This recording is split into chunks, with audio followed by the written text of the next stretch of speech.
Okay. Let me move.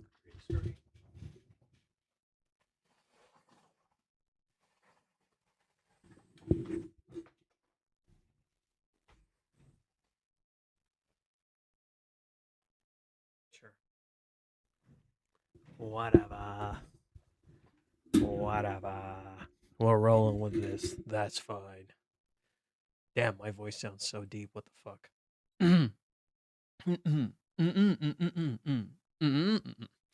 Okay, do I sound... Nope, still sound old and weird. All right, well, what can you do? So, few updates. Few updates to start this stream off. Yay! Okay, first off, it's 4 o'clock in the morning for me. Then why are you awake? Shouldn't you be asleep? If it's 4 o'clock in the morning for you, why are you awake? Go to... How are you... Yeah, how is that my fault? How is that my fault? Like, there's people from India, there's people from Germany, there's people from, like, across the United States. There's probably someone who lives in the UK. How is that my fault? What do you want me to do? What the fuck do you want me to do? Anywho, small update. So good news. On chapter days, I can stream. I can stream on chapter days. No late streams or anything. I can stream on chapter days. However, I can probably only stream for like 30 minutes. So pretty much I'm going to react to the chapter with you. I'm pretty much going to react to the chapter with you for 30 minutes. Then I gotta leave, go to a meeting for an hour, and then come back. And that's pretty much the plan.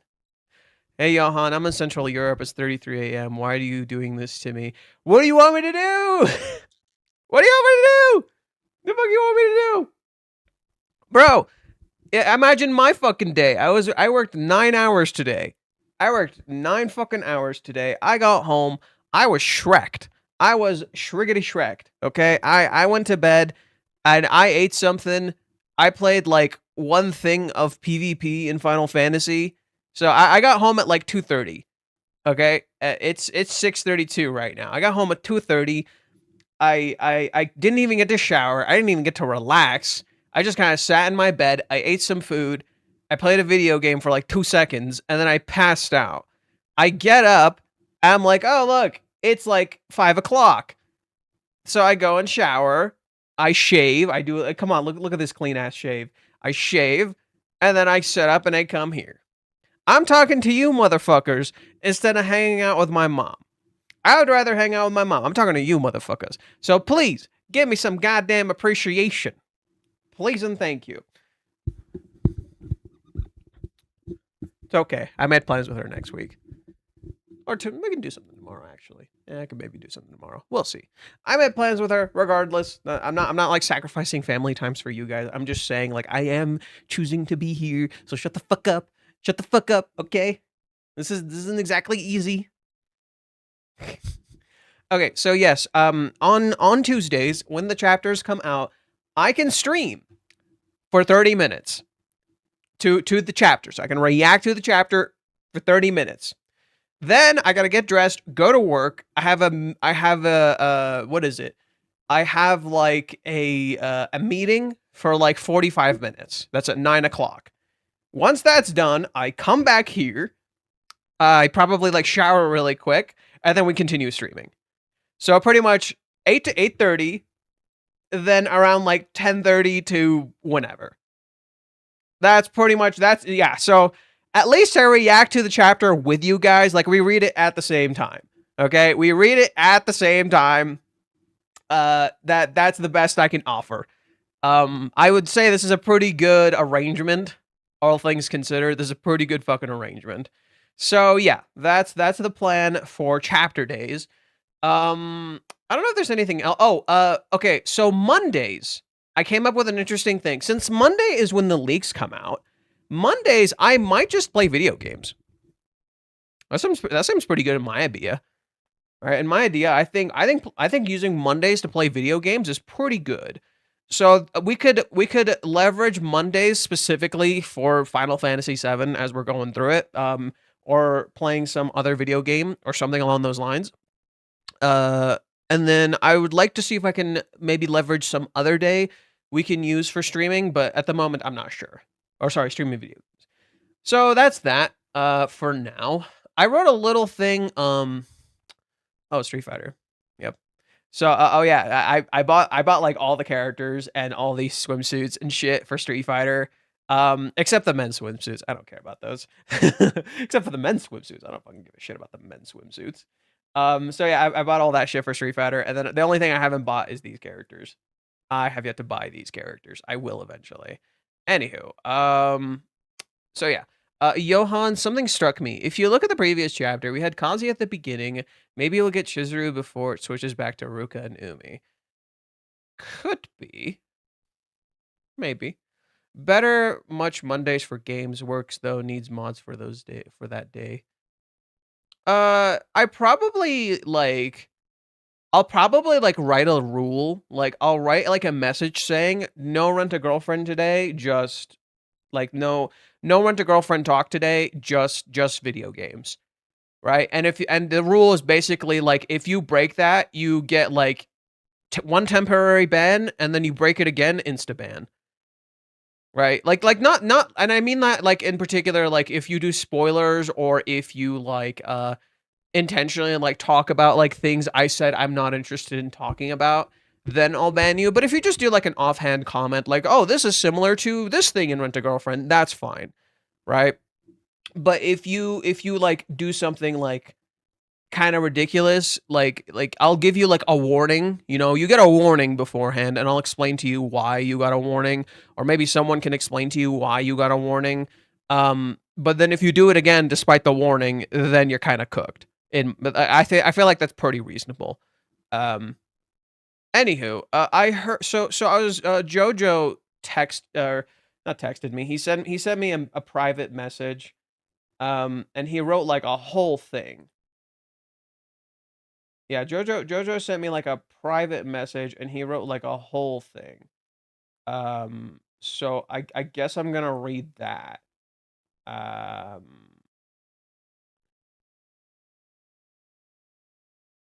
Okay, so wow, this is holy shit. Oh my lord, this is massive. He wrote me a fucking essay. This is a goddamn. This is like when your teacher says, "I need a 5-page essay." This is like when you go to English class and your teacher's like, "I need a 5-page essay." All right. Goddamn. Holy fuck. Okay. All right, bro. This should be fun. Okay. Jojo says, "Hey, I ended up writing some stuff for the chapter, but I didn't really come to a full thesis and ended up being more stray thoughts than singular vision. I'll go ahead and give it to you to pick apart. Basically, I'm seeing lots of trees, but I don't know what forest I'm in." Hi, Minnie. Hi, Minnie. Isn't that... Come on, that's literally fucking Minnie. That's literally Minnie.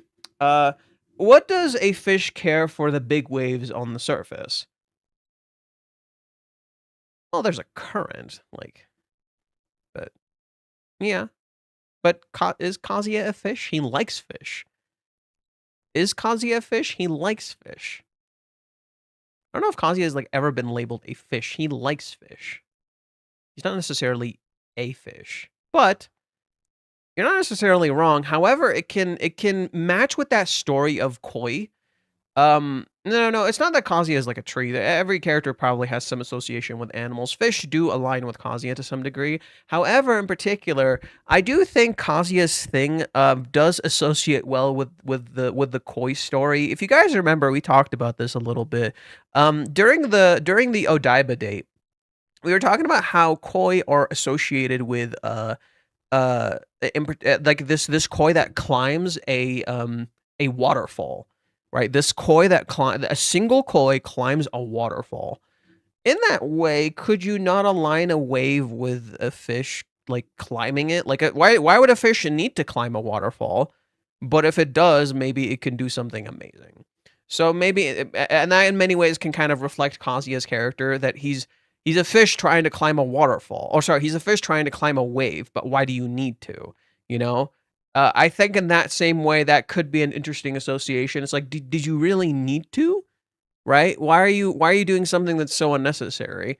But at the same time, maybe it reflects their drive or something along those lines. So Kazuya is often described as a fish, like the Nemo fins, for example. Yes.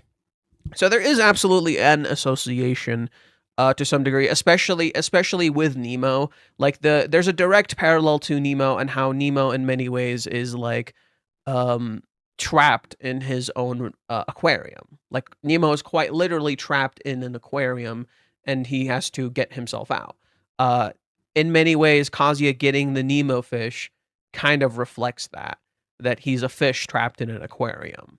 And he doesn't know how to get out. The fact that Kazuya literally has a fish in his house named Mr. Fish that comments on everything kind of reflects that. Let's continue. I just know I need a bit more time to ponder this one more than the others. That's been me for like, do you guys want to know why I haven't been writing why I haven't been writing threads? That's been me the whole fucking time. I'm like, dude, I feel like Reiji's cooking a lot, and I feel like I'm having a really hard time like digging into all of it. You know, there's so much. And even despite all the analysis that I read from people, I feel like we're still missing something. That's like a repeating thing in my head consistently. Despite all the analysis I've read from JoJo, despite all the analysis I've like read from Mute, despite all of these other things, a repeating gnawing thought in my head is we're missing something. There is something we are missing here. And I feel very, very certain about that. Like there's the past chapters, I feel like I've understood. I've kind of like gotten some of the ideas that he's been cooking. But lately, oh man, it feels like I'm just riding a fucking wave, dude. I don't know what the fuck is happening. I feel like I'm missing so much details. Anywho, so everyone with the basic grasp of the story beats understands that this chapter is the chapter that really gets going on the rest of the chapters of this arc. Okay, and yeah, the rest of us are scrambling to have the scoop that scoops all the other story beats. And yeah, looks like Reiji's gonna do it again. He's gonna make you hate what you read. But keep reading it all the same. So you next, and in some ways, if you think about, so sorry to interrupt. In some ways, if you think about that, isn't that interesting? You don't like what you're reading, but you keep reading. You can't stop. Aren't you feeling exactly like Kazuya? Isn't Reiji making you feel exactly like Kazuya? You know, like Kazuya doesn't like the way his love life is going. He fucking despises it. He hates it. This sucks. He feels terrible, but he keeps doing it. I think that's a good reflection of a lot of us, that a lot of us live these miserable lives. And I'm not saying this like your entire life is miserable. I'm saying we live these aspects of our life that make the rest of our life kind of miserable. And we just kind of keep doing it. And it's like, why keep doing that? I see a lot of people like this at my work. You know, I see a lot of people I interact with that are like this. You know, they not only like do something they don't enjoy, and are too afraid to chase something that can give them joy, but they've almost like conditioned themselves to view the world around them in a very negative way. And I'm not trying to single out anyone in particular. I see this a lot of people. But it's just something that's kind of like sad that so many of us are just conditioned to just kind of do something we don't enjoy. I don't read this manga because I don't enjoy it. I read it because I enjoy it. I love every fucking second of this. Okay, right? I'm not here for what everybody else is here for. Okay, I just want to clarify that. I'm not here for what everyone else is here for. I'm also not here because of like some stupid bullshit like NTR or whatever. I'm here because I genuinely find what he's writing utterly fucking fascinating and really, really interesting. It's, to me, this is genuinely enjoyable. Other people have kind of like Stockholm syndrome, or they have sunk cost fallacy, where they're not enjoying this. They're not having fun with this, but they keep reading. Right? Or they've invested too much and they just kind of can't, you know, they just want to see the result. They want to see how it's going to turn out. They can't fucking help it. Or they're addicted. You know, you're addicted to something that's bad to you. I think all of these things converge into a singular point in a way that Reiji is leveraging from a writing perspective. That he knows a lot of people are much like Kazuya. You know, it's gonna pay off. It's gonna pay off. We're gonna get what we want, and he's gonna not give you what you want, only for you to ultimately realize that in not getting what you want, you're gonna get what you want. I think that's what Reiji's building to. He's building to not give you what you want because you keep not getting what you want, right? And you can't, and you have to come to terms with that fact. That's what the story is leveraging, is that you gotta come to terms with the fact that you're not getting what you want, and you have to accept that. And he's gonna force feed you that to make you understand. Look, this isn't what you think it is. And then he's gonna flip it over and be like, okay, now that you've accepted this is not what you want, you can start finally getting what you want. You fucking idiot. And I think once people realize that'll change things. But I still believe haters won't really change their perspective. But that's a whole other topic. Anyways, so see you. We keep reading all the same. See you next week is the way of life after all. So what are the stakes? What should you expect? And why are you suddenly interested? What a cover page. I think I once saw it on a James Bond poster. Come on, you've seen this on any fucking posters. Who are you kidding? You have seen this in so many different movie posters. This is the kind of image that makes much more sense after watching the movie. Correct. The most striking thing to me is Kazuya's pose. Normally, his pose would be the thing that foregrounds the entire image, but it is Chizuru that is front and not quite center. I kind of see it.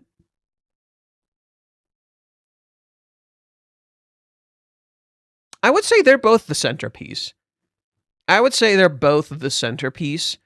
But Chizuru is like kind of the mainish character here.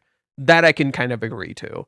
You know, Kazuya is like the driving force. Chizuru is like the heart. Chizuru is like the beating heart of this. Kazuya is like the driving force. I can see that. Kazuya's stride and Chizuru's brooding create the structure for the tebula.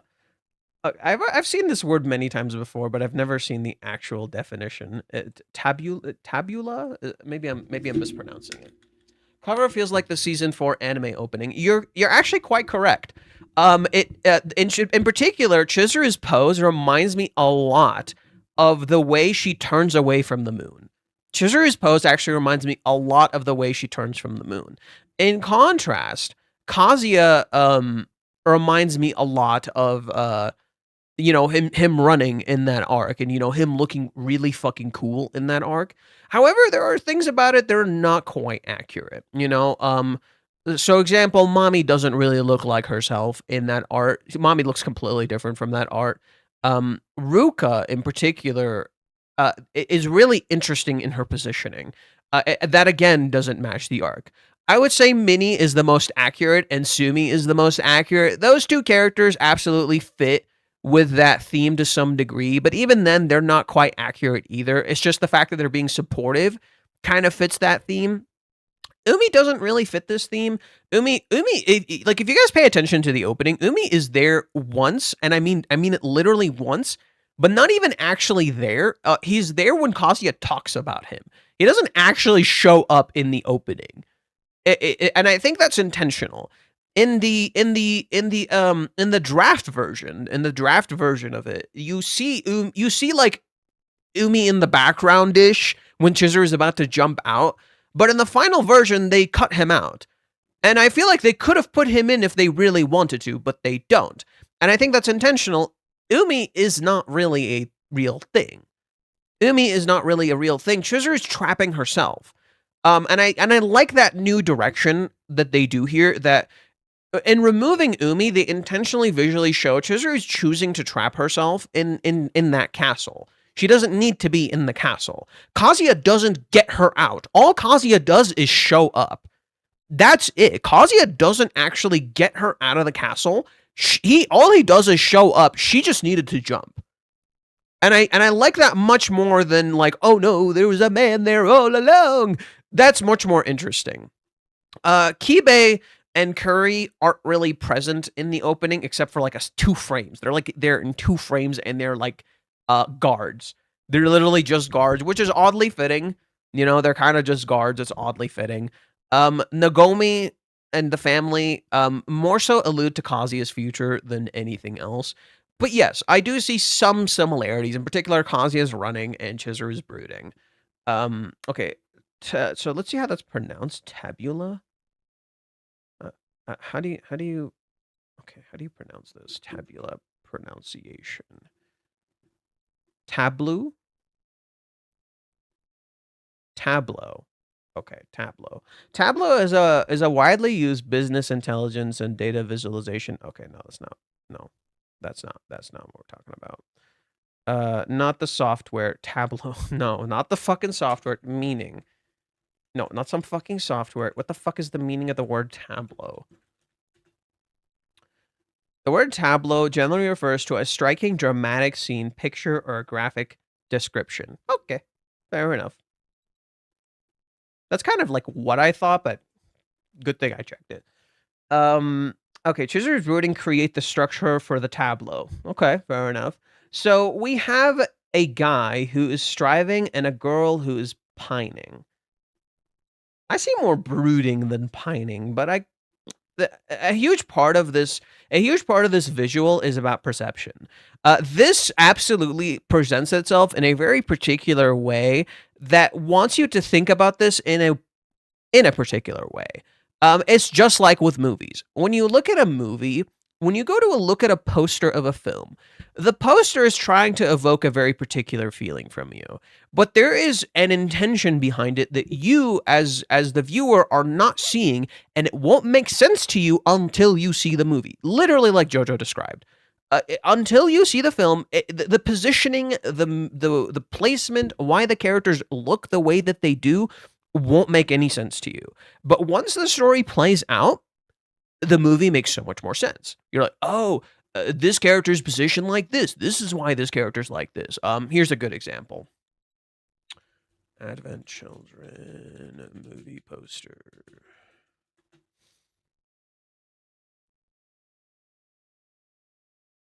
Okay, so this is just a weird fucking. I hope you guys can see it. This is just a really weird fucking thing, right? You're like, what the fuck am I looking at here? What the fuck am I looking at here? This is really weird. If you like zoom in, like here, let me see if I can pull this. Here, my bad. Let me see if I can.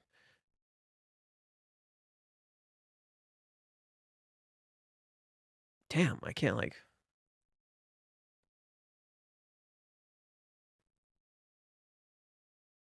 Come on, give me a good one. Yeah, if you like zoom in at this and you look at it closely, the whole point of this is the little symbols around the characters. They look like cells. They literally look like cells, and the whole point of this story is basically this like mimetic legacy. And so literally just like memories, these cells that Cloud has directly connect him to Sephiroth, and Sephiroth can always return. So literally the visual here at first glance doesn't make any sense. It's like, what are they doing? Are they fucking doing a fucking fusion dance and becoming one? In reality, no. It's literally Sephiroth will keep existing as long as Cloud exists because he has him. Sephiroth quite literally reflects Cloud's trauma. He will always exist as long as Cloud lives with this trauma. However, by the end of the film, Cloud is literally cleansed of Sephiroth's genes, quite literally reflecting how he's freed from the trauma Sephiroth had inflicted on him. So this visual is literally reflecting two things. Sephiroth always coming back because Cloud has these things, and it's literally on the same arm that he has this geostigma on. And then what happens is it literally looks like he's being cleansed. And so when Cloud actually gets cleansed, he's disappearing. So there's a lot going on here from a visual perspective. You can do this with like every single one of them. Like this one right here, this visual right here, like this character is literally a living legacy. He happens to be on a particular arm that Cloud has on. That's the only side that has this on. So it literally reflects how this person is this legacy that Cloud is carrying that's haunting him, you know? and it also reflects a certain other person that died, and so it's like nodding to that too. Anywho, that's what I mean about like movie posters having these like internal themes to them that you might not understand at first glance, but will make a lot more sense once you know what the author is cooking, and what the story is trying to go for. I think this is one of those scenes where it's evoking a very particular image from you, but you don't understand this. You don't know what the fuck is going on here, and Reiji knows this.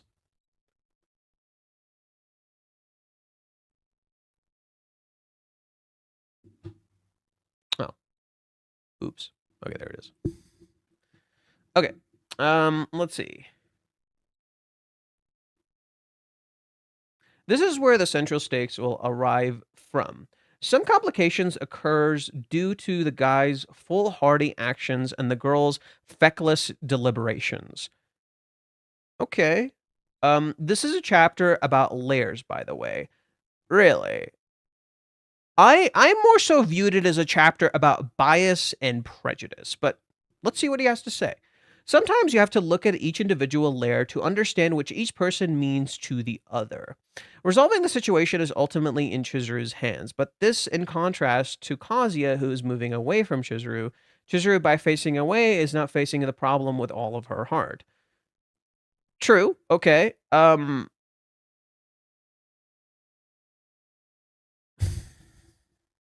I don't think it's purely in Chizuru's hands, but I also don't think you're wrong in that Chizuru has a hand to play in this. You know, I've always been adamant about that. This is not simply for Chizuru to solve. Reiji has even said this. Reiji has even said this, that when this arc was starting, this was when Reiji was doing more Twitter spaces. When this arc was starting, he specifically talks about in his Twitter space how Kazuya keeps thinking and thinking and thinking and thinking and just keeps like trying to figure out an answer to the thing he's trying to find without actually fucking talking to anyone.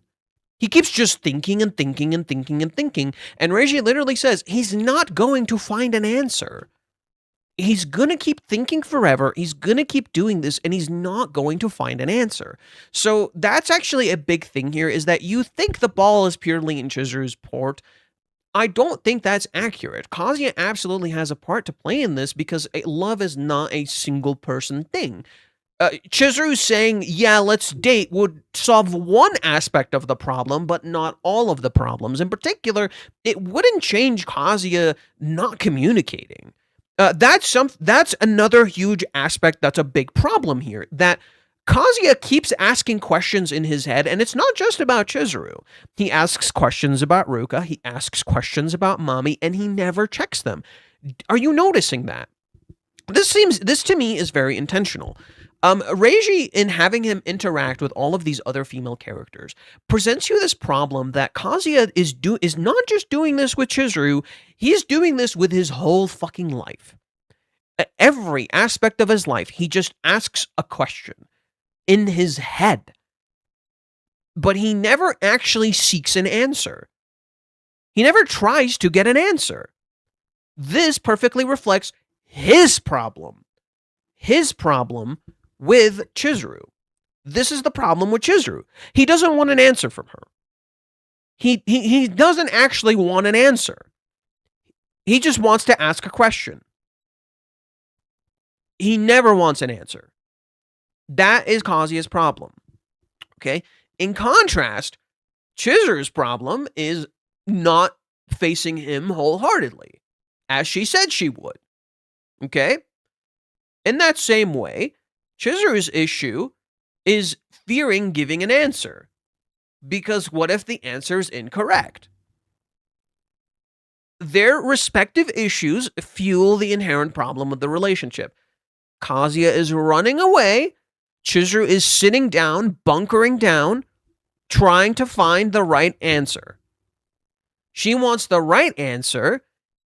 He doesn't want an answer. He wants to keep asking questions and come to conclusions. They're essentially inversions. Kazuya runs, Chizuru turns away. Right? He runs away, she turns away. right? He's literally running away from his problems. She turns away from her problems. Okay. Where were we? Okay. The other characters seems like obstacles to Chizuru and Kazuya, but only one character is actually in between the two. Ruka.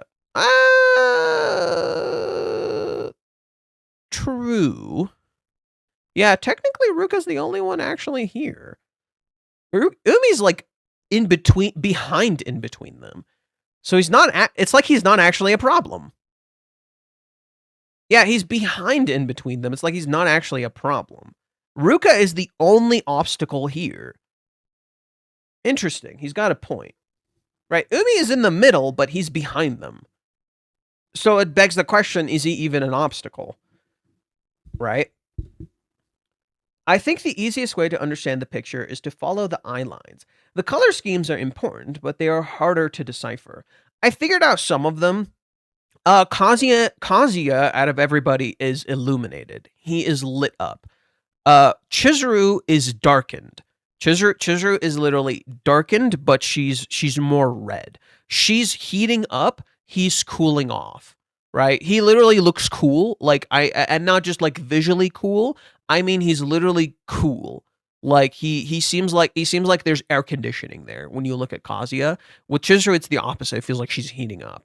With Ruka, she's green to reflect her envy, but also green to reflect a sense of naturality because this is the natural path, if you will, for Kazuya and Chizuru. That's what Ruka kind of reflects. The natural path they're both turning away from. In that same way, courage can green can also reflect courage. So her looking up, in some ways, kind of looks heroic, as if she's trying to fight impossible odds. She's literally framed in a sense like this low hero looking up at her challenge that she must overcome. And that is quite ironic in a visual sense. So Chizuru is heating up. There's passion. You could even see maybe boiling anger, right? It could be an inversion of weeping. Maybe there's boiling anger that you're not aware of.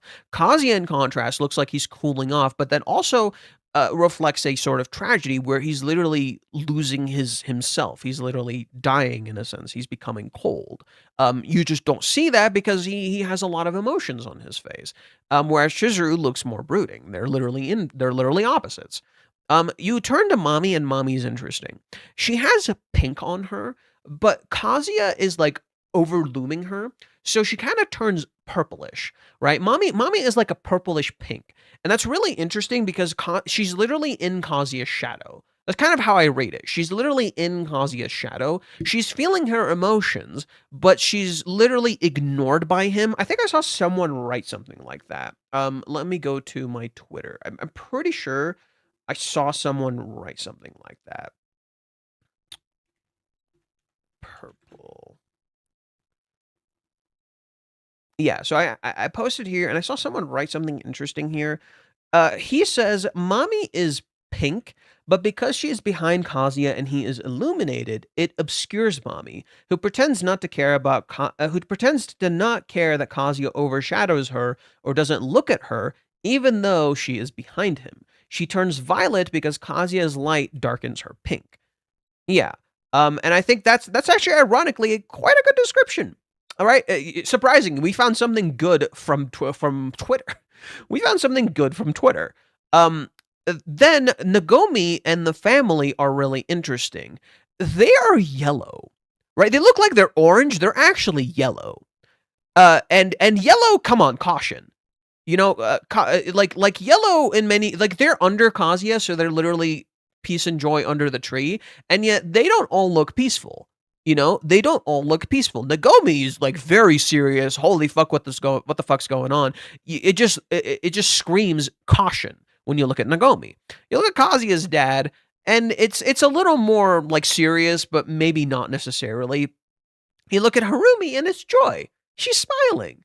Right? Harumi's just happy. So it reflects warmth, but also caution. It reflects joy, but also concern. And then there is this guy, Seifel, I think is his name. Seifel is pretty much Kazuya's future, and the fact that he's covered by Kazuya's arm reflects the fact that Seifel is kind of a dual paradox tragedy where he lives in Kazuya's house. He is essentially Kazuya's future. It's like, hey, you're gonna have to take over the store. This dude lives in this house. He gets a bunch of anime figures, and he has a bunch of waifus. Literally, like Kazuya is kind of like losing himself to his love and kind of romanticizing Chizuru in his head. You know, he has a bunch of different Chizurus in his head. She's literally like a bunch of waifu figurines, right? And then he is working at the store. He reflects Kazuya's future, the future Kazuya deeply fears, that he is just gonna take over the store and just have nothing for himself in the future. In that same way, he reflects a sort of tragedy too. You know, you see how he's forgotten, right? He's literally forgotten as Kazuya is forgotten. This dude doesn't matter. He barely exists in the story, and yet he lives in Kazuya's house. Again, perfectly reflecting Kazuya's character. He doesn't exist. He doesn't matter. His existence is null and void. This guy reflects that. And so him living in Kazuya's house robs Kazuya of his home. Literally, he's kicked out of his home. He doesn't matter in his own house anymore. And in that same way, him being a forgotten, non-meaning character, he doesn't matter, reflects Kazuya's tragedy as a character, how he is forgotten, how he is invisible, how he doesn't matter. This dude is Kazuya. This guy is Kazuya. He reflects both the tragic prophecy, the ever looming prophecy of Kazuya's future, and at the same time, he reflects how Kazuya himself is forgotten and doesn't matter. Quite literally, his room is taken over by someone who doesn't matter because he doesn't matter. Then you cut to Sumi. I don't know if you guys can see Sumi. Let me see if I can move myself so you can see Sumi. Then you see Sumi over here. Sumi is colored in kind of an orange / pink. It seems like to me it's the same thing that happened with Mami is happening with Sumi, where Sumi is like literally you see it like kind of right here. Sumi's literally getting darkened by Chizuru. Chizuru's red is in many ways darkening Sumi, and that kind of reflects Sumi's character literally being literally like being turned by the blood, if you will. I also want you to notice that Chizuru's lips are emphasized. She's the only one whose lips are emphasized like this, right? Sumi is not like this. Mami is not like this. Sorry, that's just Ruka. Ruka's not like this. You don't even see Mami's. You don't even see Minnie's mouth. Minnie's mouth is invisible. And I think that's really interesting. You can't tell if she's smiling. You can't tell what she's feeling. You can just kind of feel the energy that she's giving off. She's literally carrying lights that reflect a sort of energy, right? It's literally like she's trying to give out energy, if you will, right? The energy it's usually these things are used to create energy in the crowd, a wave of light, if you will. So she's literally trying to create energy where maybe there is none. This could in many ways reflect the false energy that people try to give to idols. So Sumi, I would argue, out of everyone, is the smallest. She's easily the smallest person here. She matters almost as little as everyone else, and yet she's present. It's both like literally she kind of looks like an angel on Chizuru's shoulder, right? She kind of looks like an angel on Chizuru's shoulder. However, I really want you to remember something about Sumi's design. If you go back to the Sumi chapters, we see something very particular about Sumi's character that I found really, really fascinating. Not her view on love. There it is. On love too. Someone pointed out something really interesting that I noticed. So look at Sumi's legs. She has black angel wings. Or yeah, so black little angel wings on her shoes. Someone compared her to Hermes. And I was thinking that too, but I'm just like, what's the comparison? Suddenly that makes so much more sense. Sumi, when she first shows up, plays a trick on Kazuya. What is Hermes?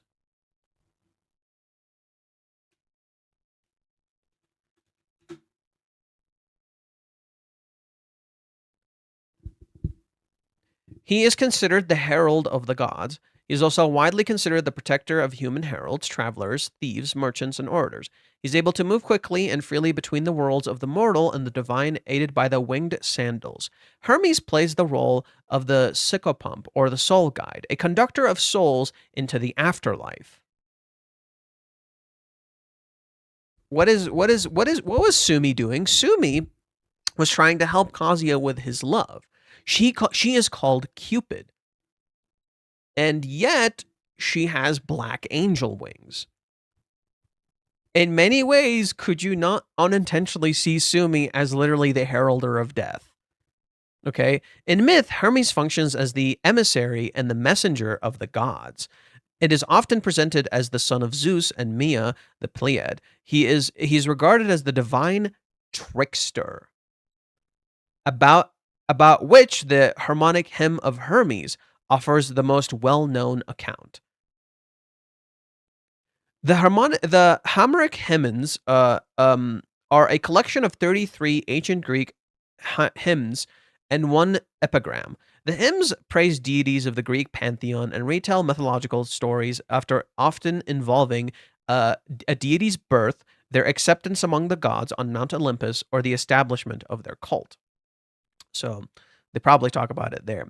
Hermes' attributes and symbols include the Hermia, the rooster, the turquoise satchel or pouch, Teleria, winged sandals, and the winged helmet, or simply patosos, as well as the palm tree, goat, and the number 4. The number 4. Several kinds of fish and incense. However, his main symbol is the staff, right? It's the staff with 2 snakes, right? A winged staff intertwined with 2 snakes, copulating and carving of the other gods. In Roman mythology and religion, many of Hermes' characteristics belongs to Mercury, a name derived from the Latin merx, meaning merchandise, and the origins of the word merchant and commerce. What is Sumi? What is Sumi again? What does Sumi do? Sumi's a rental girlfriend. In a sense, is she not a merchant who sells love? Is that also not how Kazuya sees her? Chizuru is called Venus. Chizuru is called Venus, right? Kazuya calls her Venus. She is in a play called First Venus. Venus is the Roman name of Aphrodite. That's strange. Wait, why are we getting Greek references here? What the fuck? Right? And I wouldn't be surprised if we might end up finding other stuff like this with other characters. So isn't it really fascinating, right? Heck, I wonder if Hermes has a connection to cherries. Hermes and cherries.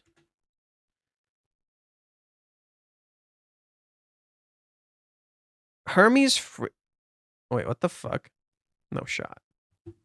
Oh, Hermes Paris.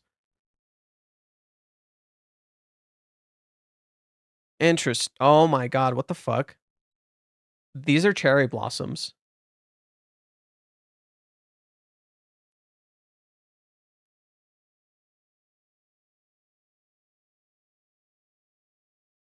And who's going to be Kratos? Who the fuck said Kratos was real? Kratos has made the fuck up. Who the fuck's Kratos? Who the fuck's Kratos? You mean he's the god of war?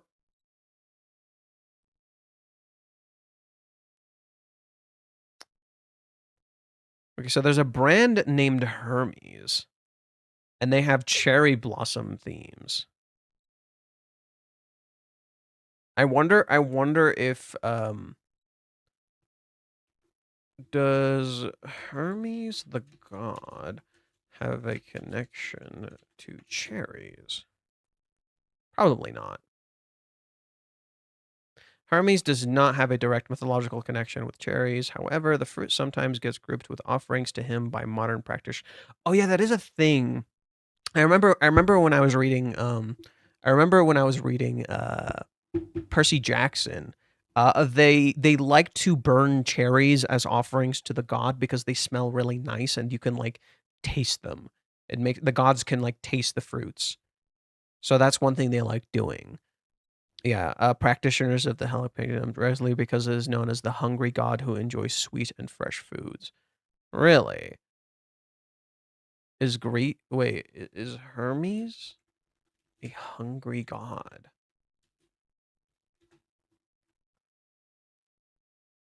In modern practice, is Hermes' family considered a hungry god? Interesting.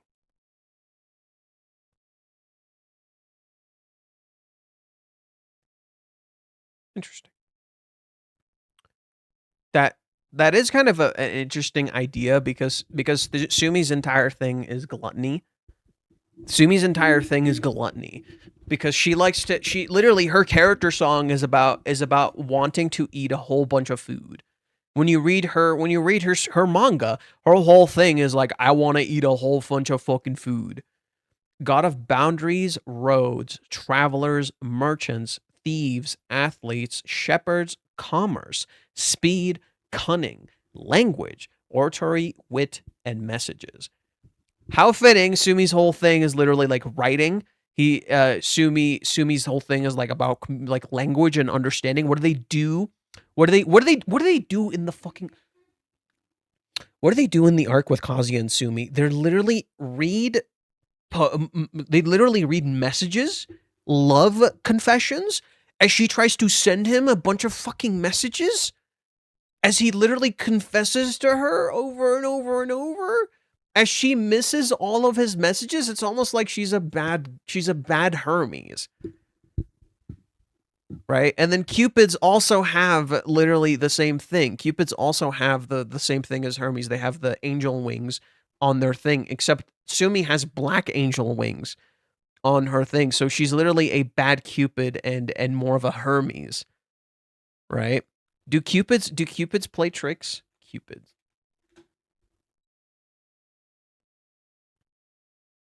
Yeah, Cupid actually doesn't have angel wings on their legs. Oh, interesting. Meaning passionate desire, is the god of desire, erotic love, attraction, and affection. He is often portrayed as the son of the love goddess Venus and the god of war Mars. Oh my god, is Kazuya Mars? Is Kazuya the god of war? Oh my god, that's hilarious. Is Kazuya the god of war? Isn't Sumi literally technically Chizuru's daughter?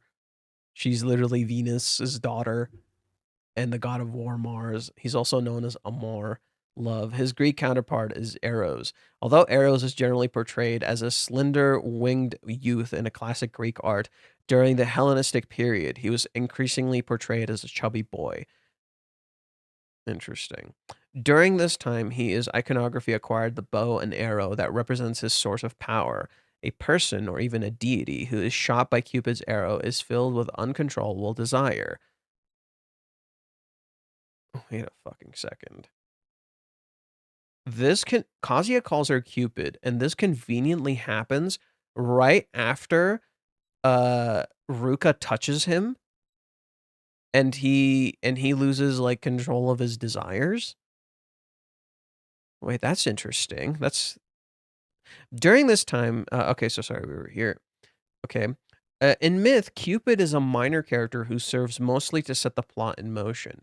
He's a main character only in the tale of Cupid and Psyche. It's a story of metamorphosis written in the 2nd century AD by Lucius. Okay, we'll open this here. In which he is wounded by his own weapons and experiences the ordeal of love. Although other extended stories are not told about him, his traditions is rich in poetic themes and visual scenarios, such as love conquers all and the retaliatory punishment or torture of Cupid. In art, Cupid appears in multiple as the amorous. Cupid continues to be a popular figure in Middle Ages. Okay.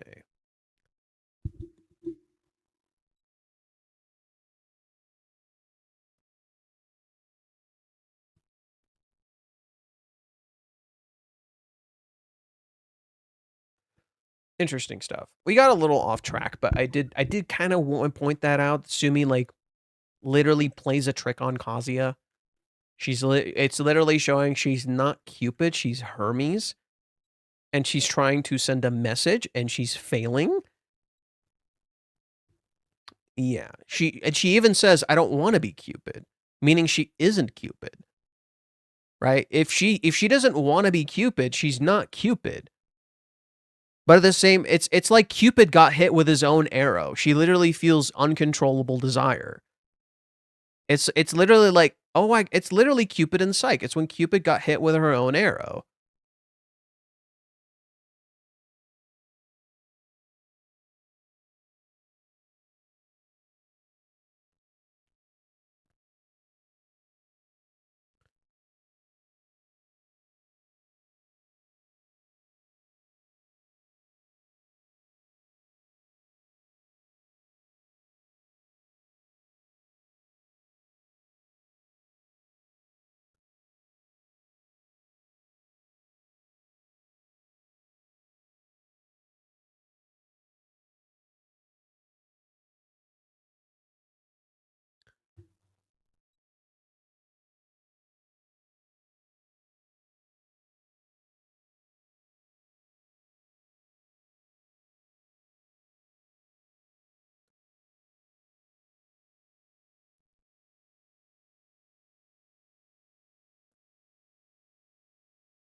Violation of trust.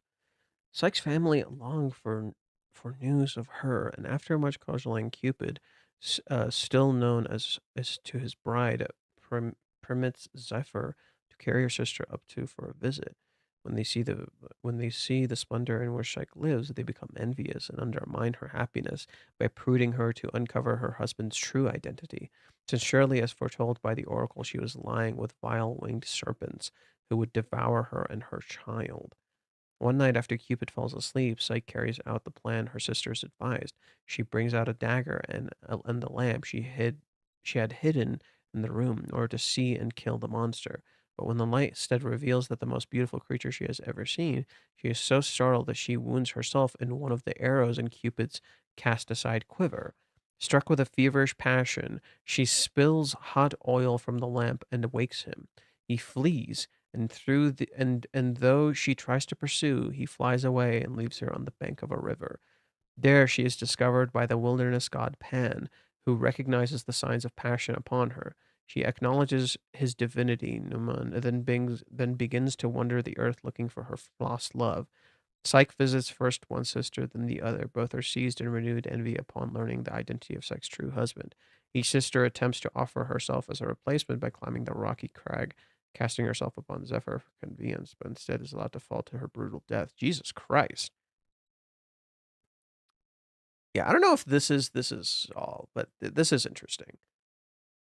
I don't know if this is all relevant, but there are some parallels in particular to the fact that Zephyr is the god who pushes Venus in the picture from the birth of Venus, and that's the same thing that Reiji references in Hawaiians.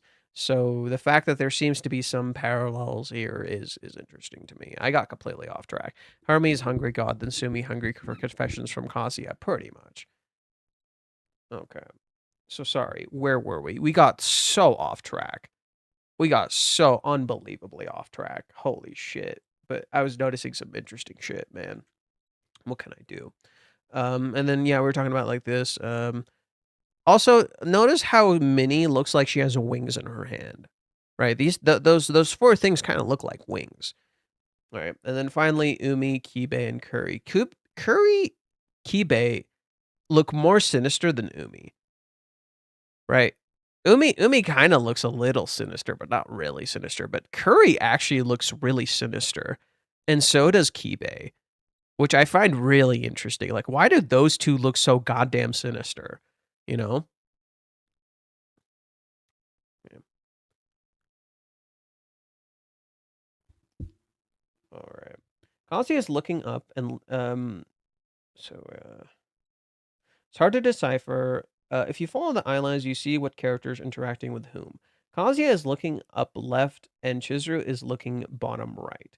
They could not be more unaligned. Ruka and Umi are looking at each other. No, Ruka is looking up. Ruka is not looking at Umi, she is looking up.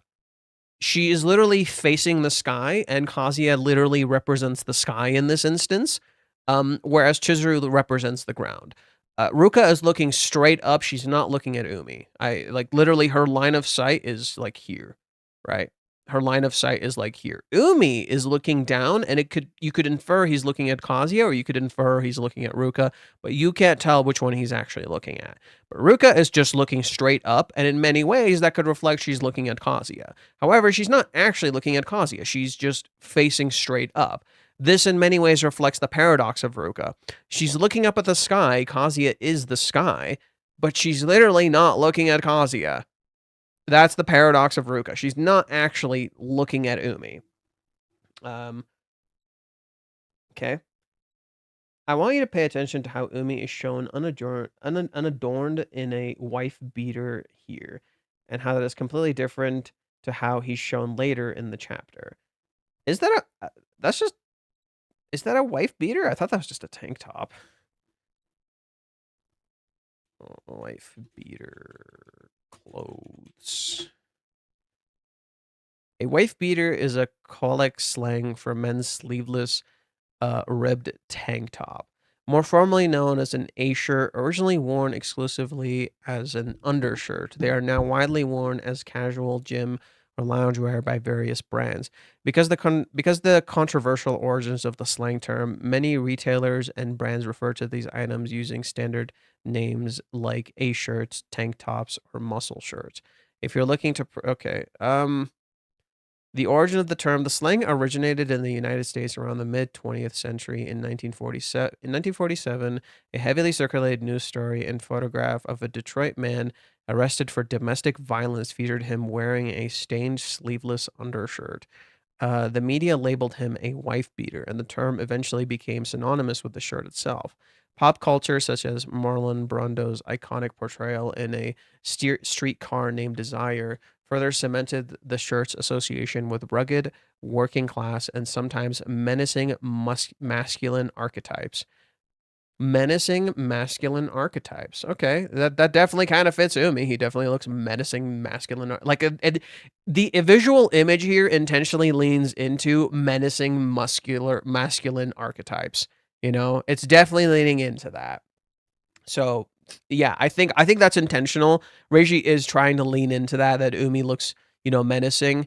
I do find it interesting that Chizuru's color is red, and it feels like it's his shirt cuts off right here, so you could see like the red is here. That's an interesting way of looking at it. Let's see. And here's completely different to how he's shown later in the chapter. Kibe is looking at Umi. Kuri has a glare on his glasses, so you can't tell where he's looking. Mami is looking at her fingers, aka herself. Sumi is looking at Chizuru, and Kazuya's family is looking at him, save for the Filipino. Well, no, they're just looking straight. They're not actually looking at him. They're just looking straight. There's an intentional idea of like nobody's actually looking at Kazuya, save for Umi.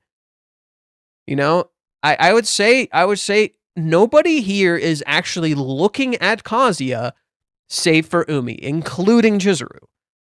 Nobody here is looking at him. Mami isn't looking at him. Minnie isn't looking at him. Even Ruka, who's looking up, looks like she's looking at Kazuya. She's not. She's just looking up. Kazuya's family's not looking at him. Kibe's not looking at him. Kuri's not looking at him. Sumi's definitely not fucking looking at him. The only one who seems to actually be somewhat looking at Kazuya is Umi. And I think that's a very fascinating visual considering what we see in this chapter. Kibe and Kuri are looking at Kazuya, yet they don't see him. To me, it feels like the only one who sees him, ironically, might be Umi. And I think that's a really interesting direction. All right. Kuri has okay, we already read this. And Kazuya's family is looking at him, save for the Filipino border, who's faceless. He's specifically cut off by Kazuya. The Filipino dude is specifically cut off by Kazuya. Last but certainly not least, is Minnie, who is looking far off into the distance, not towards anyone. Yeah. Yeah, Minnie is actually pretty different. There you could see a parallel between Minnie and Ruka, because Minnie is technically looking up at particularly no one, just as Minnie is. Minnie and Mommy are like opposites. So look at where Minnie is. Look at where Mommy is. Minnie is high and looking up. Mommy is down and looking down. They act as an inversion of Kazuya and Chizuru, where Kazuya looks up at the sky. He literally looks up at the light of sky. Chizuru looks down at the darkness. Mommy and Chizuru are like opposites. They're literally like inversions. But whereas Mommy only looks at herself, Chizuru is looking down. You know, she's not looking at herself. She's more so turning away from the light. Mommy's only looking at herself and her shadows. They're kind of like inversions of each other. Minnie acts as Kazuya's opposite.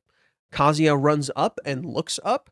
Minnie lifts things up into the sky. You know, she's cheering, but she's not particularly cheering anyone on. She's just cheering.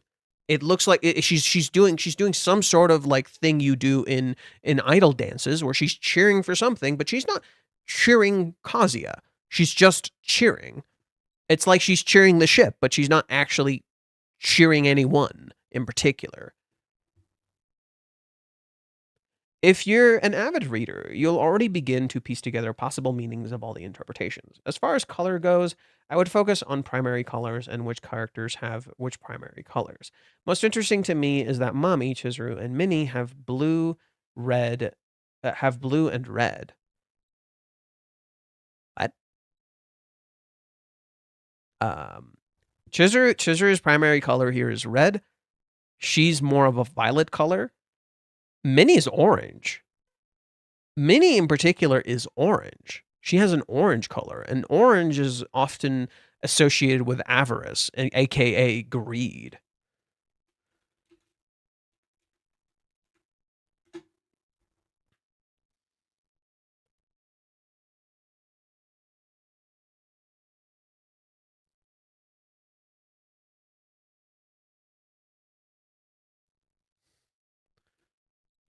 Negative and positive. Oh, God.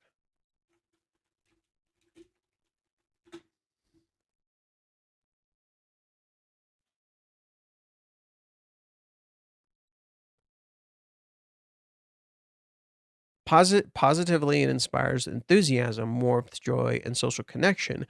Negatively, overstimulation can lead to feelings of impatience, superficiality, and overwhelming tension. Huh. Either the AI is listening to me and it's annoying as fuck, or damn. Orange is energetic. That's Minnie. Orange is attention getting. Yeah. Orange can also make you a little sleepy. Orange is happy. Orange is spiritual. Okay.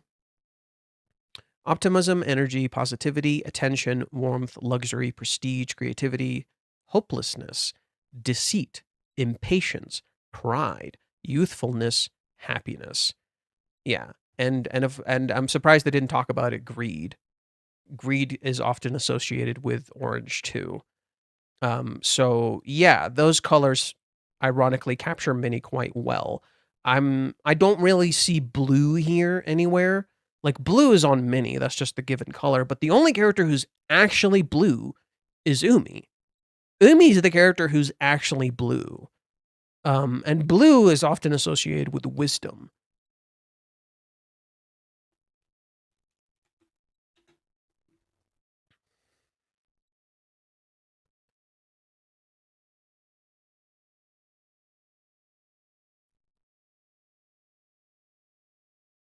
Oh, come on, fuck off. Okay.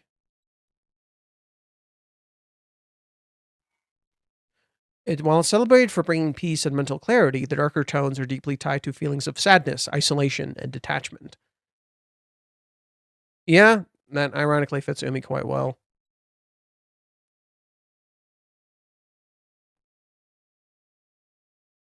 In love and relationship, the color blue represents fidelity and loyalty, hence the reason that in America it is traditionally for a bride to wear something blue on her wedding day. What? Huh. Blue often represents peace and tranquility in one's life, blah, blah, blah, blah. This sounds kind of ridiculous. First time I've heard of a wife wearing blue on stuff. So it represents productivity, sadness, stability, and calmness, which I think matches Umi more. But Ruka is blue and yellow coming together to make green. Okay, I can give you that one. Blue and yellow coming together to make green. Yeah, I'll give you that one. This matches the color of palette of Kazuya's family and Umi.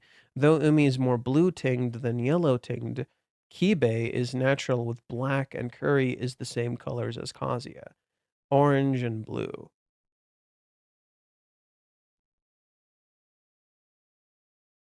But he's darkened. Look at actually like he has orange and blue, but he himself is darkened. It makes him look really menacing. The funny thing about orange is that it's a combination of red and yellow. Okay. So you have no idea if she's aligned with yellow or wait, who are we talking about here? Yellow or red. The idea that there is a disconnect between his family colors and Chizuru's colors seems to indicate that Kazuya will need to choose Chizuru over his family and may lose his inheritance as a result of that. Could be. The first image after the cover is the sun in contrast to the moon. In contrast to the moon with its crisp outline and clear delineation of meanings of love. The sun has fuzzy edges and outlines that warp our perception of it clearly. Ooh.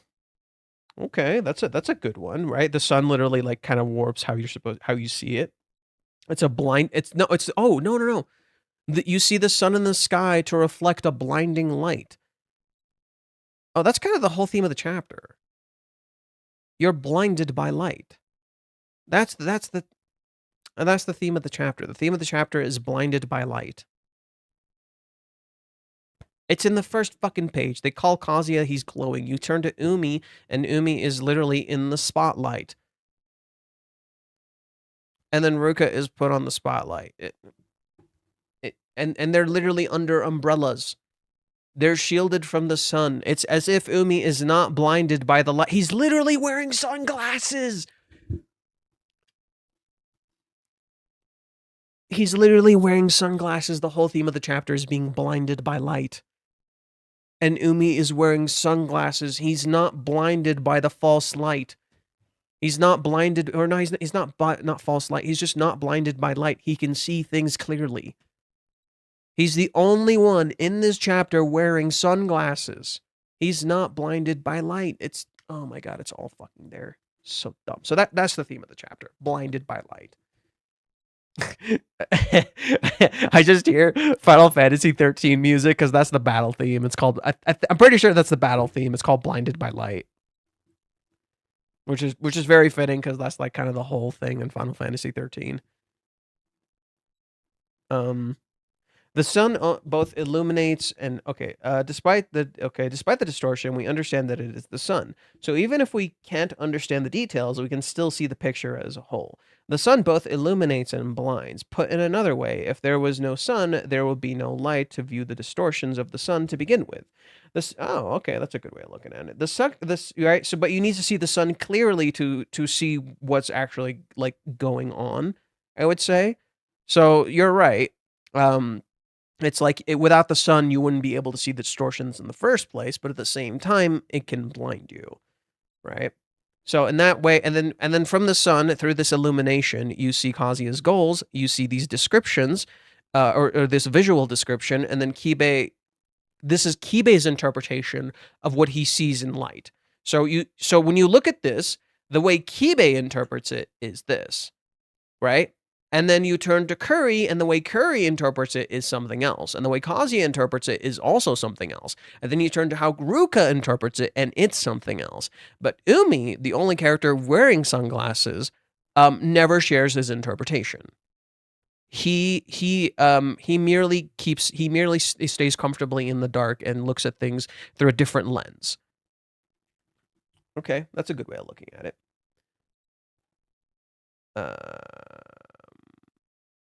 The second image is the cicada. For a manga that has referenced Neon Genesis Evangelion multiple times, it has never once used cicadas. Cicadas, as many know, are the background music of summer. Yep, and oh man, I just had flashbacks to Evangelion. It was like every other scene. There are so many goddamn cicadas in Evangelion. How did I not like fucking think of that? There are so many goddamn cicadas in Evangelion. It's always like shh. It's like every other fucking episode. Jesus Christ. For a manga there's reference Neon Genesis Evangelion, it has never once used cicadas. Cicadas, as many know. Well, no, it did. It used cicadas in the movie arc. It in particular, it used cicadas in the movie arc. There's a very important scene in the movie arc where Kazuya climbs a bridge and falls off said bridge specifically to get rid of a cicada. No, there are cicadas. Cicadas, for roughly 13 to 17 years, cicadas live as a larva underground. Interesting, wasn't our protagonist Kazuya living underground, so to speak, for an elongated time? The more interesting thing is what happens after the 13 to 17 years. When a cicada emerges from the ground, it only has roughly 3 to 6 weeks to find a mate. 13 to 17 for 3 to 6 weeks. What a shit deal, huh? Jesus. Okay. The image that immediately follows the cicada is the list, the special note paid to a single improved thing. The lad has his temporary license. In a direct contrast to the fleeting nature of the cicada, it is the cycle nature of the extroverted type asking out girls to a party. The girls make sure to mention that there was a similar party every season besides the one they are being now other than winter.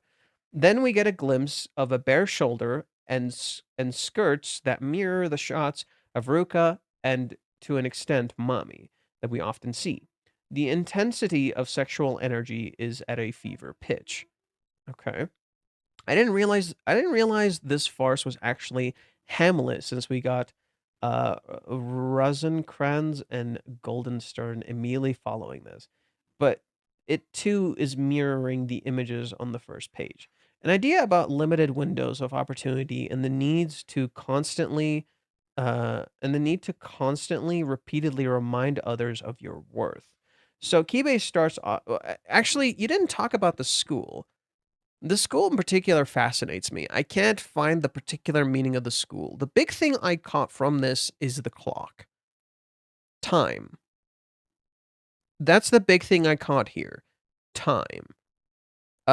And there's a visual kind of contrast between the white school and the black trees. But it's literally the trees kind of mirror the girls in a sense, if you'll notice that. So the trees are positioned with this girl's legs, and the trees are positioned with this girl's legs, and the cicadas are on those trees. It's as if like this school is like a mating ground, if you will. It's like the school is a mating ground. This is literally like this person is like the cicada. He's trying to mate, if you will. So if anything, I would say the cicadas mirror them and the sexual energy that's being put out in the time that the cicadas are present. Okay. So Kiba starts off with the girls like approval, and it's like a drug, an idea of limited windows opportunities to okay, reveal, blah, blah, blah. So Kiba starts off with girls like approval, and it's like a drug for them. This is, of course, so limited in its imagination of women that we should almost dismiss it entirely. Yeah, there's a kernel of truth to it, especially when applied to our current situation. Consider if Kazuya were to now text Chizuru and give her daily reaffirmations as a support for her as she goes through her rehearsal. I think it's now obvious how much that would mean to Chizuru. So there is a truth to what Kibe says. I think I said something similar. Where he falters is in his broadness. Kazuya does not want Chizuru just for sex. It's an integral part of what he wants, but it's by no means the only thing. Chizuru is also not trying to appeal to as many men as possible. She's trying to appeal to as many people as possible as an actress. Basically, we, the readers, are left with trying to understand what is the truth and what is the lie in Kibe and Curry's words.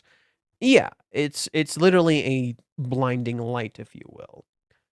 You're blinded by the broadness of the statement with Curry. You're blinded by the directness of the statement with, broadness with Kibe, directness with Curry. Blinded by light. You're blinded by Umi's light. You don't know what you're looking at. Curry, dressed like Umi inexplicably, right? So Kibe is a light, Kazuya is a light, Curry is a light, Umi is a light, and in many ways Ruka is a light. Every single character in this visually is kind of like a light that you cannot decipher because all you see is light. Without shadows to the light, you cannot piece it together. I think maybe that's what the trees kind of represent. They are the shadows that the windows and the trees, or they are the shadows that give clarity to what you're looking at. I think in that way, here the sun, it's like the only reason you can see the sun, right? You can feel the heat, and the way you can decipher the sun in particular in this shot is because of the sky. The darkness of the sky allows you to see the sun. If it was just the sun, if it was just purely light, you wouldn't be able to decipher it. But through the context around the sun, you can figure out what it is. I think that is kind of the element here, the contextual element of what the characters are saying and how that informs them. The fact that Kibe wears black, in contrast to Kazuya's white. The contrast that Curry wears an exterior black and an interior white, as a contrast to Kazuya's exterior white and interior black. There is that element of darkness and light that informs a lot of this. The fact that Umi is literally also wearing that same color motif, and he is shown in shadow, right? Right. He's comfortable in shadow. Ruka is bothered in shadow. So look at Ruka here, and then hopefully you can see Umi. I might be covering him. Yeah, look at Umi here. He's pretty comfortable in shadow. Look at Ruka here. She's pretty uncomfortable in shadow. They're complete opposites. These two scenes are complete inversions of each other. Umi is okay with Ruka saying shitty crap to him, and he's just like, don't care, right? He just smiles through it. Ruka sees Umi with the girls, and the girls overreacting, and she's just like, oh, that's so weird, that's so odd, blah, blah, blah, blah. Ruka's whole shtick.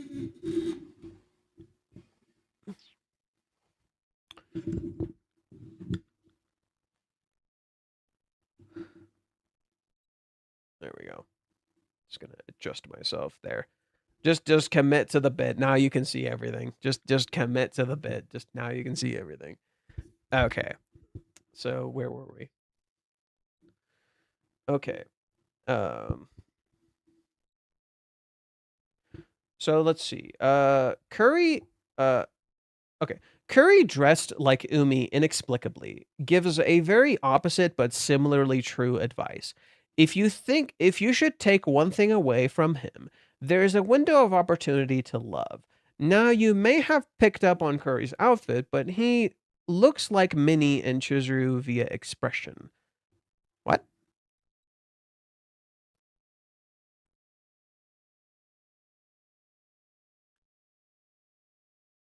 How? Minnie, maybe, but Chizuru? He matches Minnie's surprise at the kiss. Yeah, fair enough. But also matches Chizuru's masking a mood via the glasses. Oh. But Chizuru doesn't often hide behind glasses, but I can see it. I can see it. Okay.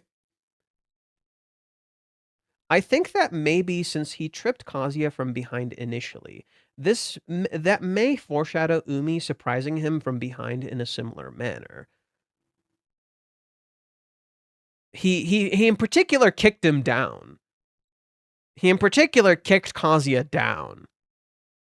You know? So I think that's kind of important. He in particular kicked Kazuya to the floor.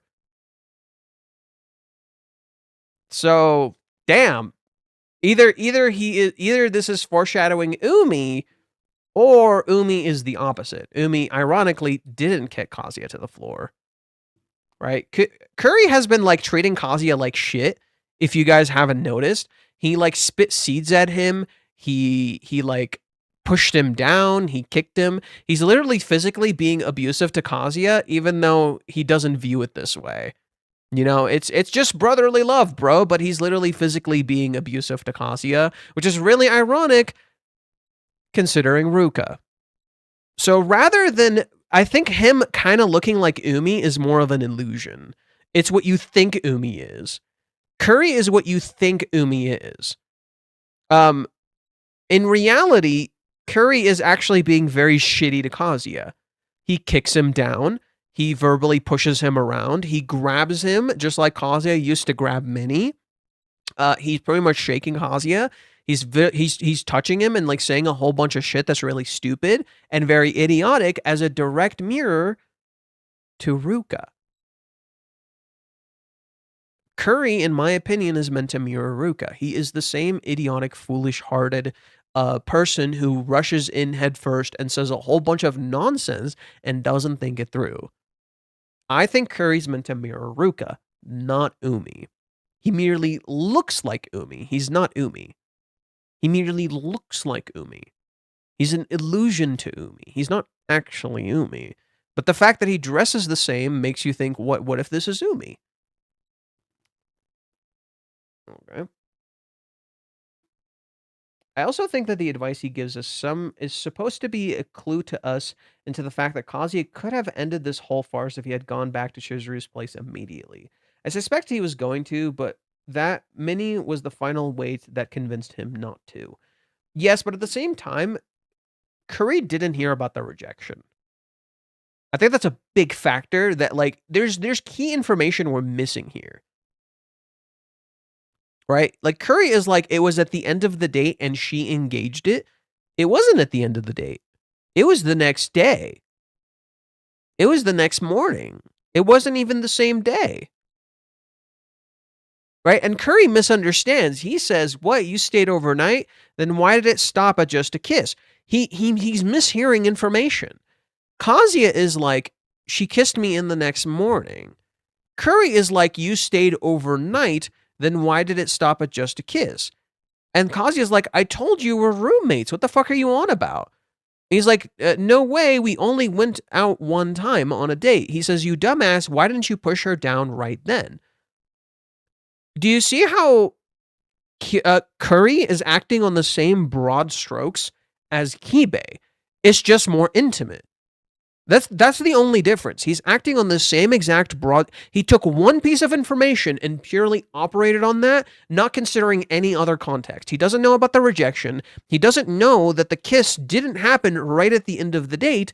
He doesn't know that Kazuya tells him it was the next morning. He's like, wait, you kissed her and stayed overnight. That's how he read it. That's not what happened. I think in many ways it reflects how a lot of readers completely misunderstand what the fuck is going on in this story. Where they are like, oh, they kissed, why didn't they fuck? They kissed, why aren't they together? Not understanding any of the other stuff that happened. Instead of looking into the nuance. Curry just ignores nuance. He's speaking purely broad strokes. And I think that's really important. He's just saying a bunch of shit. He's pulling a Minnie in that regard, where he's operating on a lot of broad strokes instead of recognizing that there may be something he doesn't understand. Oh my god, it's already 8 o'clock. That was fast. Okay. How Kazuya responds to his friend's advice is also instructive. He's more internally affected by Kibe's words than he is by Curry's words. He has a mini freakout over the thought that Chizuru could be so capricious and calculating to keep Kazuya on the hook so that she can receive affection until someone handsome arrives. Thankfully, we know this notion is completely ridiculous except for certain details.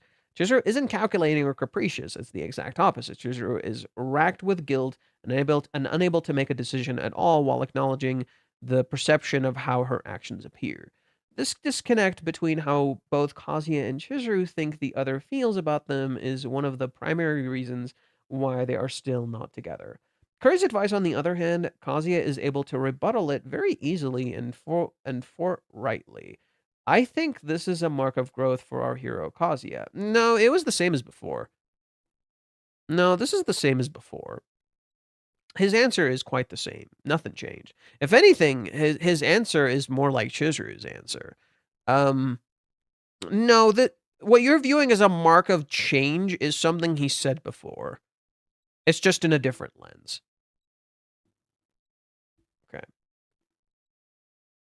That being said, it's not like Curry is completely full of shit. Curry is wrong about women wanting sex. Chizuru is feeling weird after all, but he is right about timing and how precious a thing that is. Unfortunately, I think the timing was missing something like 3 weeks ago. The issue at hand isn't that Kazuya, and that's the funny thing. What does Kazuya say? Don't be stupid, it wasn't the time or place. Curry talks about timing, Kazuya tells him it wasn't the time or place. Isn't that interesting? Curry talks about timing, Kazuya says it's not the time or place. Who understands time better, Curry or Kazuya? That's a really interesting thing to talk about. Who understands time better, Curry or Kazuya? Okay.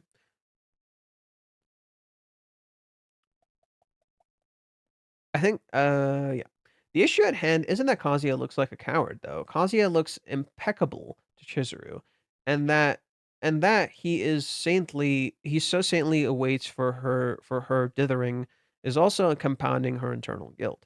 Guilt feeds into her ideation of how to make the relationship equal. So there are elements of truth to what both Curry and Kibe say, but you have to have the maturity, and rebuke reflects misogyny, and rebuke reflects misogyny to get there.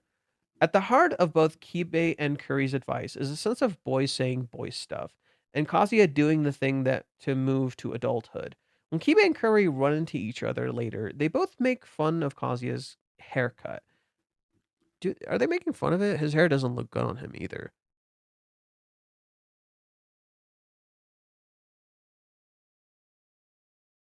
They're not making fun of it. It's more like they're just making a statement.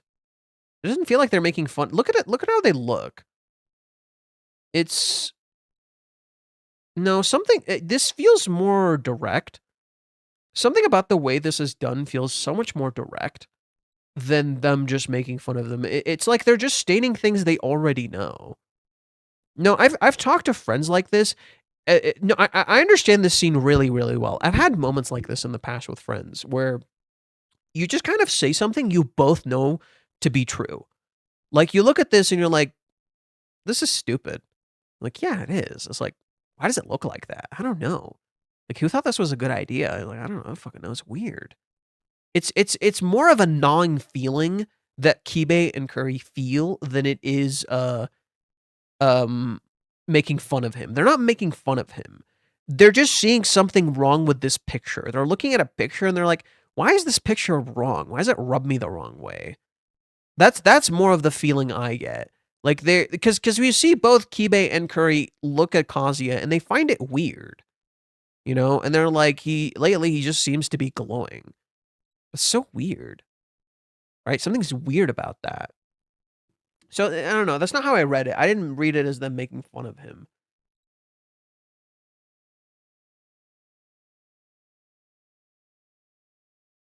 Okay. Yeah, Kazuya is wearing the fish shirt. I didn't even think of that. Okay. But they can't help but think that Kazuya is shining. Now, this moment is hard for the readers to accept, and not for our characters Kibe and Curry to accept, because we haven't seen the minute by minute of Kazuya's agony. They haven't seen the minute by minute of Kazuya's agony. It's funny how total information about the person may actually hinder a perception of the character. Kazuya is wearing his fish shirt. I can't help but feel that the Kazuya who's striving is like a salmon who swam up the waterfall. It wasn't a salmon, it was a koi. Unless salmon and koi are the same thing. Is a salmon a fucking koi? Koi. Is a salmon fucking koi? No, what the? God damn it.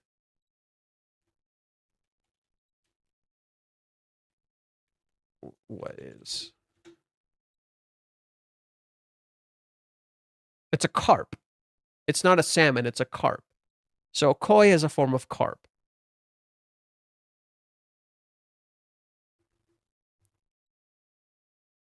Yeah.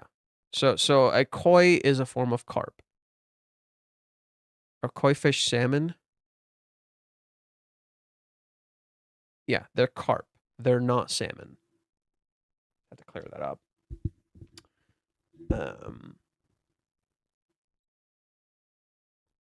Yeah, a fish who swam, the koi who swam up the waterfall. This is impossible for the rest of us, but doing what he's doing now is where Kazuya thrives. And yeah, I said that he's facing the opposite direction of Chizuru in the cover, but is that really a bad thing?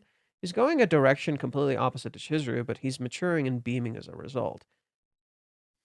I think he's both beaming and maturing, and he isn't. It's like both. Maybe in some ways he is beaming and maturing. He is growing up, but he's also not growing up. It's like a double meaning. It's really interesting. There are aspects in his life where he's absolutely maturing and growing, and there are aspects in his life where he's absolutely not maturing and growing. And that growth won't stick unless he starts to really figure out who he is. That's what I mean. I'm not saying him going in the opposite direction of Chizuru is a bad thing. If anything, that's good. He needs to find an individuality. Then there's the conversation where we're left hanging with. A very popular spot in Japan is judo. I bring that up because I can't shake the feeling that Ruka and Umi's first sentence in their conversation are akin to a judo match. Ah? Oh, sport. Sport, not spot. In judo, everything appears very static until the deciding moment when a takedown is made. In short, Ruka and Umi are feeling each other out. The outfits are once again key here. Ruka is wearing a sleeveless blouse and jeans with her iconic bow. It's very similar to the outfit that she wore back in chapter 407, only without the sweater over it, minus the bow.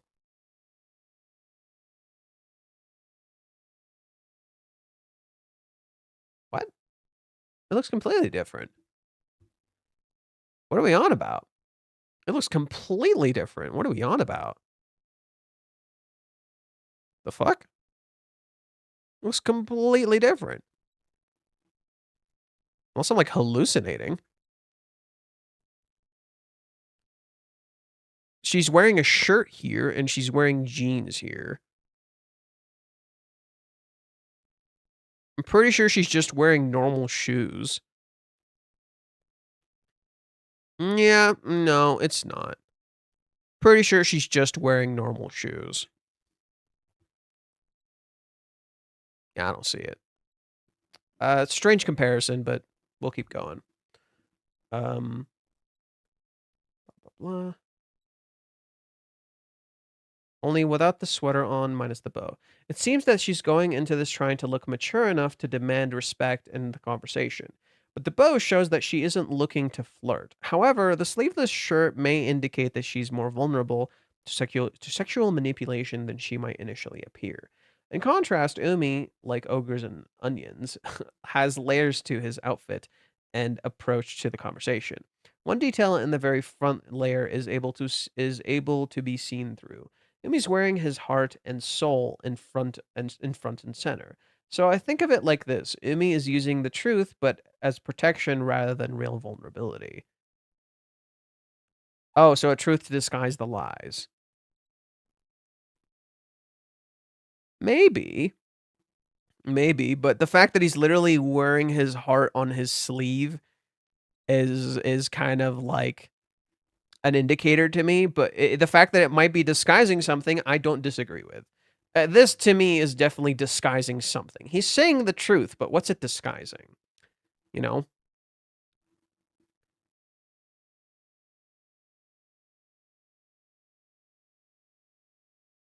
To put the icing on the cake, before the conversation can start proper, two groupies fawn over Umi as he politely deals with them. It immediately establishes a sense that Umi is a playboy who could have anything he wants without trying, but conveniently, he doesn't have to do anything to establish that. It's an oops, I'm devastatingly handsome moment that annoys Ruka. Think of it as the first pull in the judo match. One thing that Ruka keenly picks up on is that Umi is straight up lying to these girls by insinuating that Ruka is Umi's friend. And this also establishes that Ruka isn't a fool to Umi, a fact that he will use to his advantage later. Ruka then very calmly and a matter of factly tells Umi that she's not attracted to him in the slightest. What appears to be a great opening line really ends up being a misstep from Ruka. Uh, yeah, I completely agree. She absolutely fucking fumbled here. Because she essentially admits there and then that she loves Kazuya. Umi presses the advantage by just pointing out the obvious, that someone else you like is Kazuya, right? Ruka now is on the defensive, empathetically states that I don't have to tell you that. But Umi makes a step too far by mentioning Chizuru. Okay. Ruka is able to recover someone and simply repeat her line again, while also pointing out that asking such personal questions about a friend implies that you like them. Umi's temporarily stunned, but does his recovery with "I like smart girls," which affects Ruka, right? And notice how like every time Umi says something, it absolutely unravels Ruka's character. I wrote about this on Twitter. Umi is like tearing her apart. Umi is absolutely unraveling Ruka's character, and this is really interesting. Bacon sent me something over Discord, and I went and checked it, and I'm like, oh shit, it's real. Ruka's name means lapis lazuli summer. If you guys don't know what lapis lazuli are, they're literally like these blue stones made from minerals that have like sat on a stone for a very long time. What's interesting that Bacon sent me is that when you put lapis lazuli in water, they fall apart. The water literally takes off the dyes and the minerals and shows the rock for what it really is. It literally destroys it. And this is really interesting because Umi is literally tearing Ruka's masks apart. He's literally showing Ruka for who she is. He's tearing her masks apart. And there's a really interesting visual that I found recently that like blew me the fuck out. Like it's not even like anything crazy. It's just here, one sec.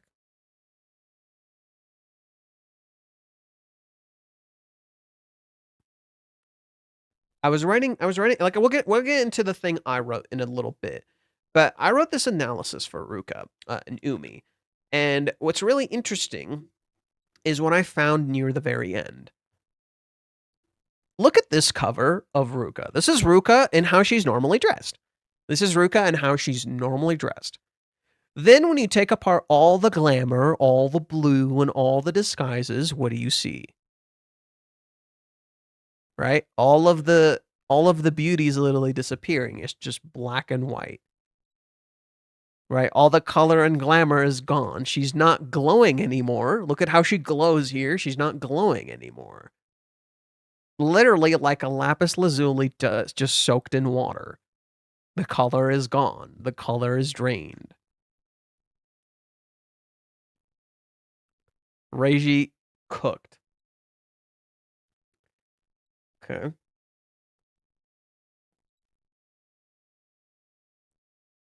All right. He's temporarily stunned, but he does his recovery with "I like smart girls," which affects Ruka. See, this is very interesting turn in the conversation because the sentiment is that she's alluding to Chizuru, but the framing of the conversation is that he's subtly flirting with Ruka too. He's little by little charming Ruka by inflating her sense of intelligence, but it can easily be waved away with him immediately admitting that he likes Chizuru, who's also a smart girl.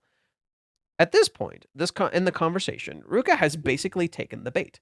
Umi has given her enough to keep her interested in hearing the rest of what he has to say. But I come away feeling like Umi is getting everything he wanted out of the conversation already.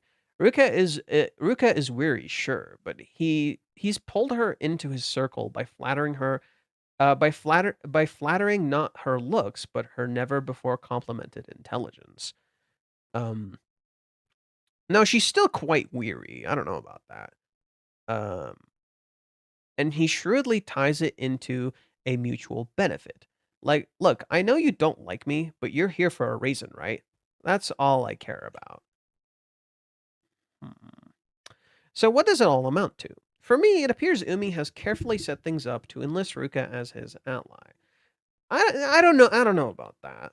No. I don't know about that. I think the title is an illusion. Umi is not her ally. I don't think so. That's too easy. That's too basic. No. Something else is going on here. um, you're not seeing the full picture. Something else is absolutely going on here. We're not seeing the truth of the situation. We don't know what Umi wants, and we might get a clue next chapter, but the truth is, we don't know. I don't think he's enlisting Ruka as his ally or whatever. If anything, I would say he's more so just she's more so a person on a boat on his ocean. Rather than like literally, if Ruka gets dragged into this, she will lose all of her luster and charm. She literally, in my opinion, what Umi's gonna do, how Reiji's using Umi here, is to utterly and completely deconstruct Ruka's character. He is going to tear her apart, and that is going to make her look back at herself and start to piece herself together. Umi's literally going to tear Ruka asunder, and that is going to make Ruka look at herself and see who she wants to become, in losing this sense of identity that she has established for herself this whole time. He's literally going to remove the dyes that she has on, the masks, the presentation she wants to put out into the world. He's going to tear it apart. And Umi absolutely has leverage to do that. He absolutely has weapons to do that. But his intention, we don't know. I think Reiji wants you to think Umi is the bad guy. Everything about the framing of Umi is intentionally the presentation that he is the bad guy. The wife beater, the menacing looks, the sneakiness, the creepiness, the way Ruka describes him, the stuff he's done in the past. The framing is all Umi is the bad guy. And that is exactly why I don't think he is. That is exactly why I don't think he's the bad guy. It's for that exact reason I don't think he's the bad guy. Specifically because we're blinded by light. And the fact that Reiji is showing Kazuya glowing, and yet occasionally showing him with pictures that make him look like the bad guy. Kazuya has to accept he is the villain. Whereas our interpretation that Umi is the villain might not be so accurate. So I don't know. Okay. For me, it appears that Umi is carefully setting things up to enlist Ruka as an ally. But the true motivation for doing so is not yet revealed. But it will understandably be to keep Chizuru and Kazuya apart. I don't agree. What isn't so clear yet is why Umi wants to do this. Wait, because he's been rejected. He's already been shut the fuck down. Ruka's the one who doesn't give up on being shut the fuck down. You know? And I think that is really interesting. We can say that this is simply just love or interest in Chizuru, but I suspect that Umi's layers will be peeled away. As we go to each new layer, we'll reveal motivations that confound and confuse our interpretations of his actions. Ultimately, for the purpose of the plot, Umi will be teaming up with Ruka to end Chizuru and Kazuya, and his true motivations will become more apparent in the following chapters. I don't think so. But we'll see. Next time, Frivolous Person seems to allude to what Ruka thinks of Umi, but I think this chapter has already revealed that Ruka's approach is much more shallow than Umi's. However, a person who is convinced they are not shallow is very convenient for a person who knows how to manipulate such an individual. I start to fear that for Ruka in such a situation, but I only worry slightly because I know that Kazuya, if he ever knew that Ruka was in such danger, wouldn't hesitate to step in despite everything. I also think what's latent in the conversation with Umi is that there are things he knows that the readers doesn't yet know. So in a way, this is Umi as a character trying to enlist the readers to his point of view too. There may soon come a divide when people will want his schemes to succeed versus those who will not trust him. I don't know.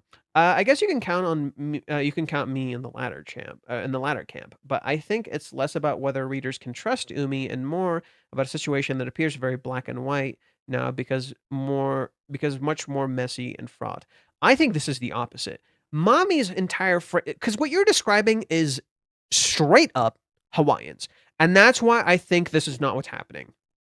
The problem is people are looking at this and thinking it's just Hawaiians. It's not Hawaiians.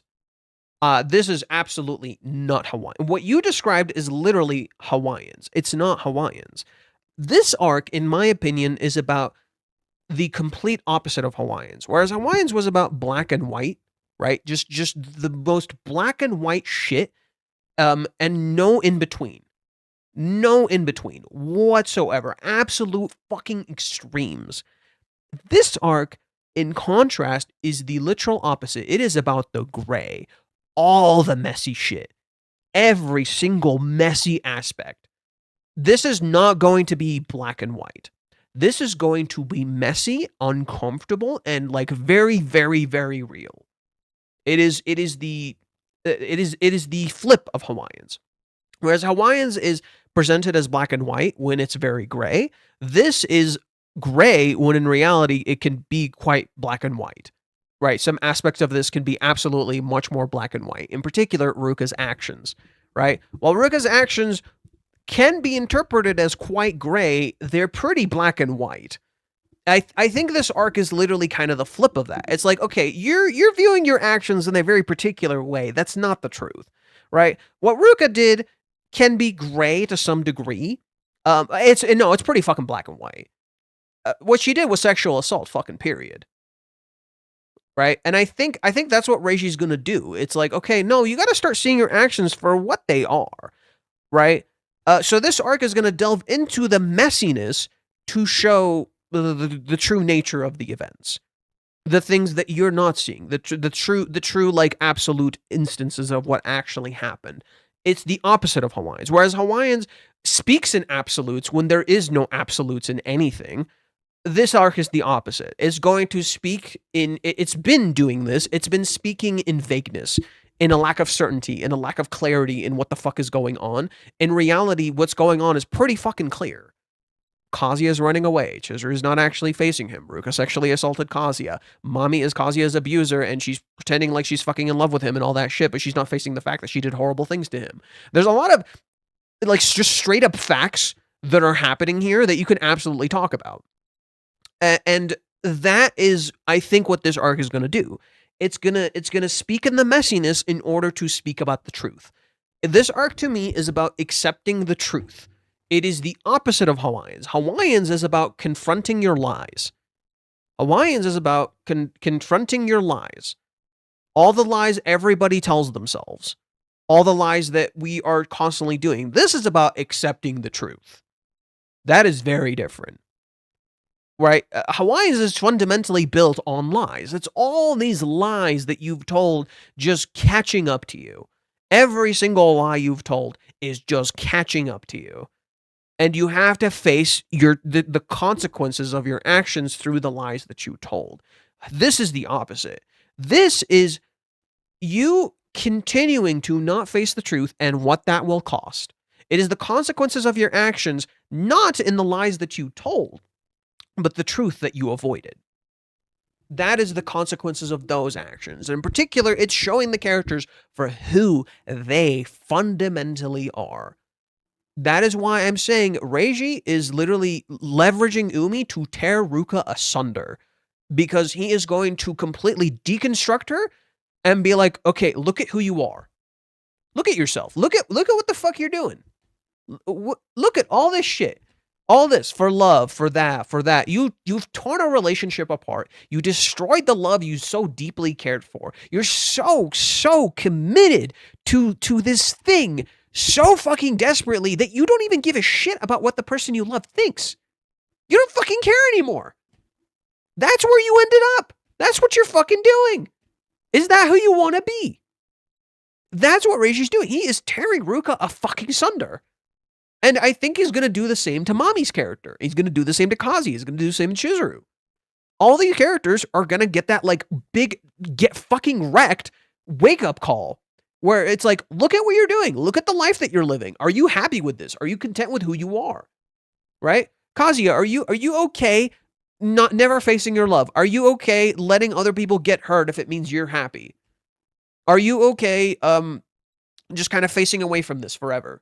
Just constantly continuing to run, running in circles forever for the love that you fucking crave for all eternity. And never actually being happy. You're choosing to stay and remain miserable instead of actually leaving and trying to find your fucking happiness. Because you keep telling yourself you're never going to find anyone else, right? Isn't that what Kazuya was saying the entire time? Oh, I'm never going to find anyone like Chizuru ever again. Nope. Can't do that. Oh, here's all these girls. Here's all these girls. Right? You're fucking lying to yourself. Chizuru, okay, are you going to keep searching forever and ever for your love? Are you just going to sit here and like try to find some magical answer for your love? Or are you just going to live it? Are you going to constantly keep chasing your grandpa who's dead? Are you going to constantly keep chasing Sayuri who's dead? Or are you going to actually live? Are you going to actually be present with the living? Or are you going to keep chasing dead dreams? Right? Things that are already gone. You got to be present now. And you know you want to be present now, but you keep fucking lying to yourself. You're not living right now. You're so caught up in your guilt. You're so caught up feeling sorry for other people that you're not living. Ruka and Mommy aren't here. Why are you fucking sorry? They're not here. Stop worrying about them. Live for yourself. In that same way, you can say that to Minnie. Minnie constantly says, "Oh, I'm not built for love. I can't handle love." You sure as fuck got feelings, and you're already brooding all the things you said you didn't want to do, and you're already fucking doing it. Sumi uses her rental as a fucking excuse to not do the things she wants to do. I think Reiji is like leveraging all of this to tear all the characters a fucking sunder and make them just look at themselves. Look at who you are. Accept that. Accept the fucking monster. Because if you don't accept the monster, you're always going to hurt people with a power you pretend you don't have. That power will always be out of your control. You're always going to hurt people without meaning to. Kibe is a perfect example of this. Kibe is a perfect example of this, right? Kibe is telling Kazuya, it's the episode we saw last time, like the things he told Kazuya, where he's trying so hard, he feels sad that his friend didn't like talk to him and stuff, not realizing he pushed him to do this.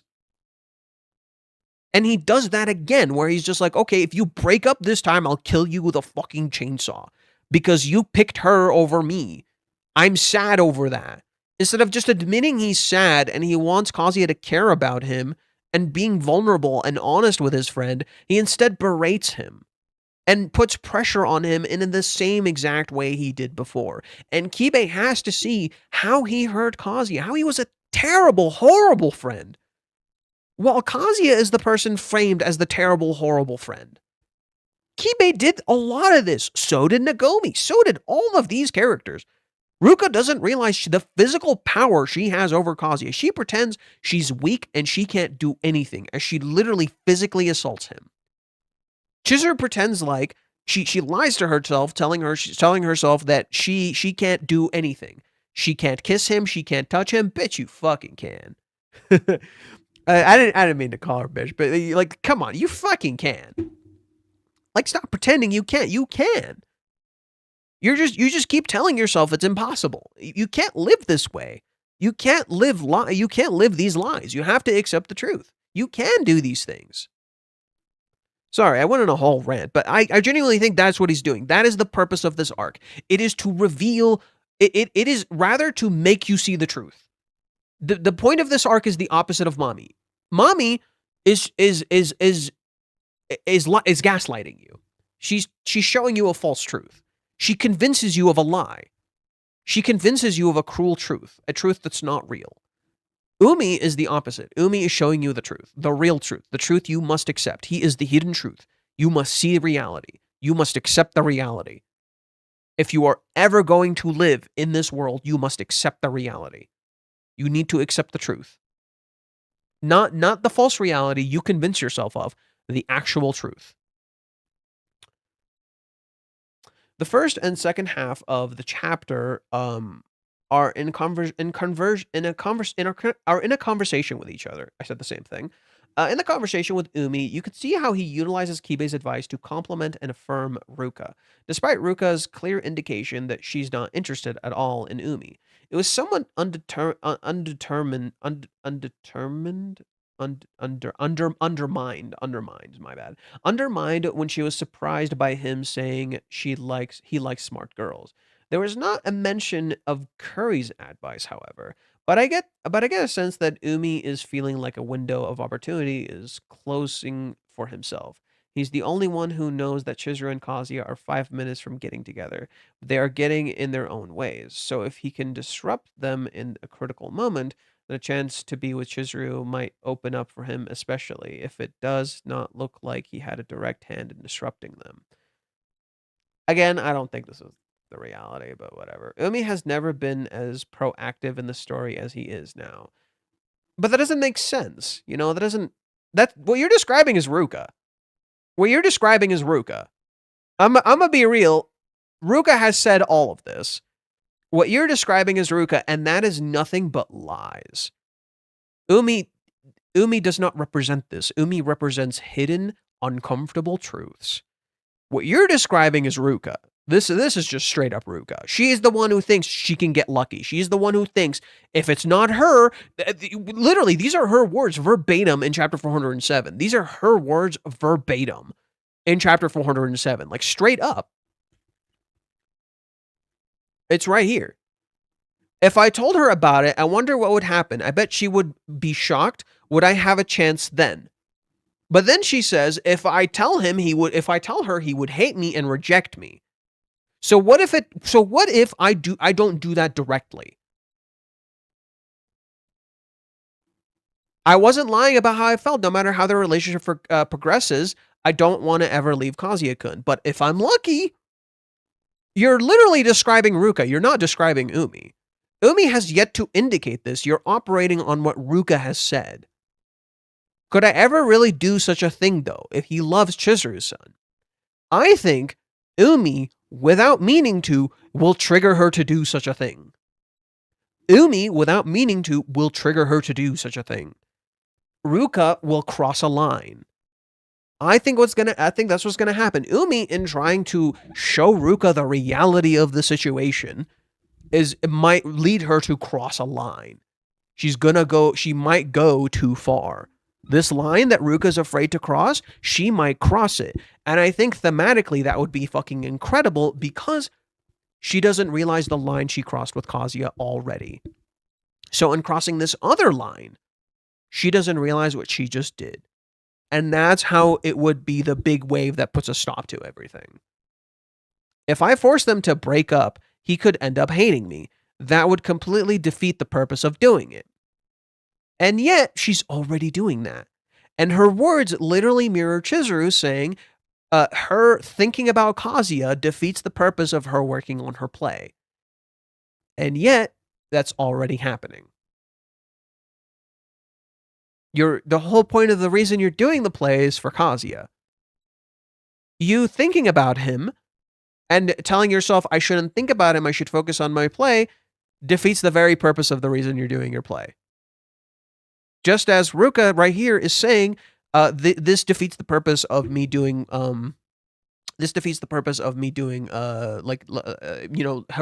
telling Chizuru about it. You've already defeated the purpose of your love. You sexually assaulted the person that you love. That already happened. You're way past that point. You're not getting lucky. You think... That's what I'm saying. It's like Reiji wants you to think this is what the characters are thinking. That, oh, I can get lucky. If I get lucky, this is what'll happen. No. He is going to slap you across the face with the truth and tell you you're not getting lucky with shit. Because you have done something 10 times worse.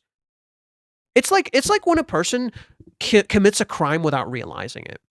It's like when a person commits a crime without realizing it, and they're so focused, they don't think they did anything wrong. They're so focused on something else, not realizing they'd already crossed the line in a way they could never come back from. That's what's happening here. There's no I'm getting lucky. That's not fucking happening, and that's not what Umi's purpose is. Umi is meant to deceive you as to which that is his purpose. Umi is meant to lead you astray and make you think that is his purpose because he is the hidden truth. Because we can't see the truth. Because we don't have sunglasses on, literally, we're fucking Persona characters here. He literally looks like the Persona 4 protagonist. Jesus fucking Christ.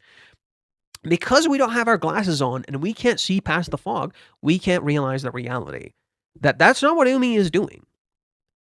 because this is what Ruka is doing. And Ruka is fucking delusional. If she thinks she can get lucky. Luck is something you pay for yourself. Right? You do enough in your life to get lucky. Sometimes there's just luck where you can just, it just happens. But a lot of times luck is a matter of something you did. So like for instance, here's a good example. In fighting games, if you practice and understand the game on a just such a fundamental level, you might get lucky and do something that you couldn't have done had you not done this training. Right? Because you might get an opportunity you couldn't capitalize on because you didn't train. Because you trained, you were able to capitalize on something you couldn't do before. Luck is something you actually have more control over than you realize. For instance, you might get lucky and get like $1 million. If you don't know how to invest it correctly and don't know what to do with it, you can very easily lose all that money and your luck amounts to fucking nothing. In that same way, Ruka has already shot herself in the foot, and she thinks that she can somehow get lucky and end up with Kazuya, not realizing she doesn't have a chance in hell. Because it wasn't her that made him feel better. He didn't feel better just because he got over Chizuru. He felt better specifically because Chizuru talked to him. And the fact that this particular thing was answered in the anime right as Umi talks to Ruka is no fucking coincidence. The fact that Umi is not present at all in this entire time, and the only thing we see is Ruka, is not a fucking coincidence. The fact that we see Kibe, the fact that we see Kuri, the fact that we see Nagomi, all these characters who are under illusions, and their illusions dragged everyone else into those same lies. Dragged everyone else into this false reality where they do not accept the truth and cannot see their own power. This is about Ruka, not Umi. We think Ruka is the target. We think Umi is going after Chizuru or Kazuya. In reality, this scene is completely wrong. How you're looking at this scene is completely wrong. Ruka is not Umi's target. Ruka is the monster. Ruka is Mami in this scene. You think Umi is Mami, right? What I'm referencing here is the scene where Mami comes up to Chizuru. And Mami starts going after Kazuya specifically to make it look like, oh, Chizuru, you're the victim. Here it's the opposite. Ruka frames herself as the victim. And Umi is the aggressor.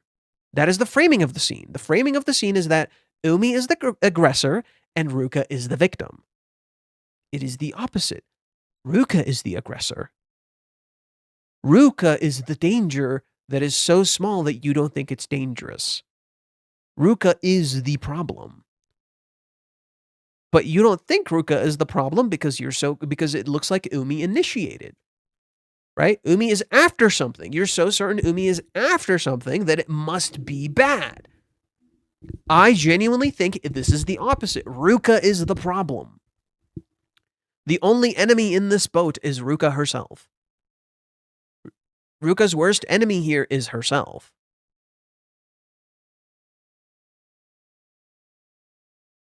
Okay. No. So what you're describing to me is Ruka, not Umi. If it was really about being a good friend to Chizuru, then simply talking to Chizuru about Ruka would be a better solution. You can ask the person in question directly how they feel about the other girl and together come up with a plan to deal with it. Or simply just be friends who listen to their troubles.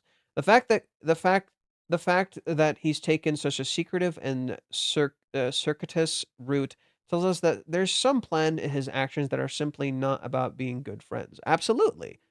But maybe Umi, but the thing is, we've seen something with Umi consistently is that the way he approaches, that's the thing though. Actually, wait, your argument doesn't hold very well if you think about it. Because Chizuru is currently busy with her play. Umi coming up and stressing her over this would completely defeat the purpose. He's doing what Kazuya does. He's dealing with Ruka on his own. He's doing what Kazuya does. He's dealing with Ruka on his own. I believe, in my opinion, what Umi's saying might be true.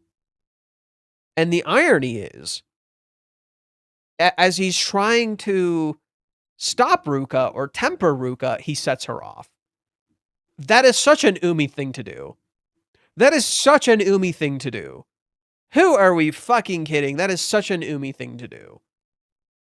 In trying to deal with Ruka and not cause trouble for Chizuru, he sets Ruka off and blows everything up. Literally sets off a nuclear bomb. Come on. That is such an Umi thing to do. That's literally what he did in the fucking... That is straight up what he did during the play. You probably don't fucking believe me. That is straight up what he did during the play. And the fact that Chizuru is in the play with the director she was supposed to be with in the beginning. The fact that Ruka was the trigger to Umi's appearance in the fucking first place. Yeah, you guys probably don't remember that. What was the reason Kazuya stalked Chizuru? Ruka. Yeah, you're probably like, wait, what the fuck? No, it's Ruka. The reason Kazuya stalks Chizuru is because Ruka shows up, Chizuru tells him to date Ruka, doesn't talk to him for a fucking month, and then he sees her with Umi. Ruka was Kazuya's trigger, right? Because he interprets it as, okay, she left me with Ruka, and then she went to date this hot guy. That was a complete misunderstanding, right? That was a complete misunderstanding, and Chizuru felt bad and wanted to apologize somehow. Umi's entire presence exists because of Ruka. He is the misunderstanding Ruka created, simply by being there. Right? Now you could say he was an inevitable misunderstanding that was going to occur, but he specifically occurs because of Ruka, because had Ruka not shown up, Chizuru might not have felt bad and gone to Umi in order to contact Kazuya again. Ruka is the reason Umi exists. Right? In that same way... Shit, I'm kind of losing track of my thoughts. Shit. I kind of lost track of my thoughts. Am I buffering too? Fuck, am I buffering too? Crap. Am I buffering too? I kind of lost track of my thoughts too. Shit. What was I going to put up? What was I going to pull up? What was I going to pull up? What was I going to pull up? Come on, brain. Come on, brain. I was going to find something. I was going to find something, and then I was going to pull up something. What was I going to pull up? Not the stalking incident, something before that. I was going to pull up something else. What was it? What was I going to pull up? I was going to pull up something else, and I completely forgot.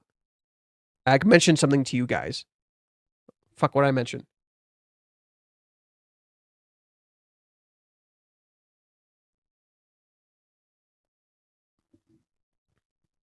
Okay, go back.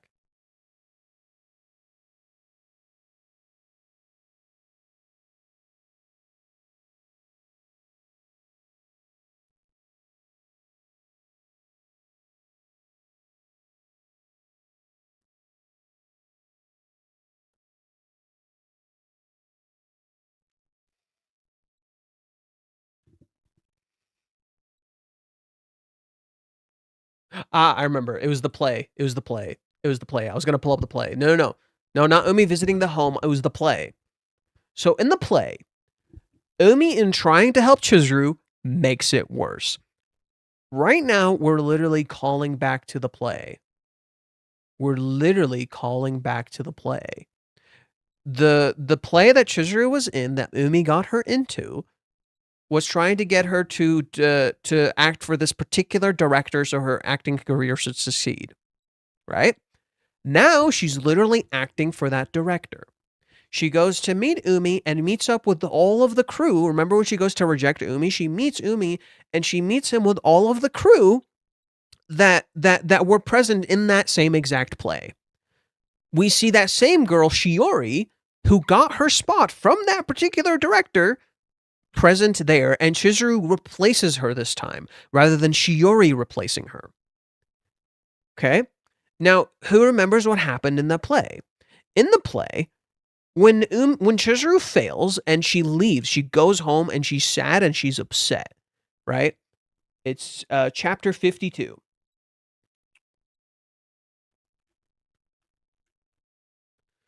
Chizuru finds out that she never had a chance.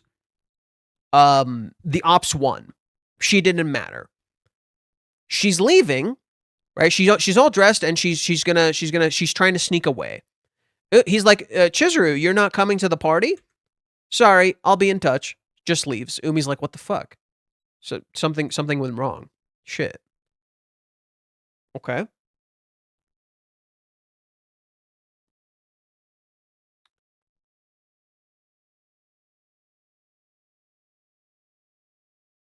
Chapter 53. Kazuya cheers Chizuru up and he's like, don't fucking give up. She goes home and she gets a call from Umi. She picks up and he puts the girl with short hair who got her position. Does this sound fucking familiar? He puts the girl who just took the spot she wanted. Ruka is Kazuya's girlfriend, the thing Chizuru wants to be. Are you seeing a fucking pattern?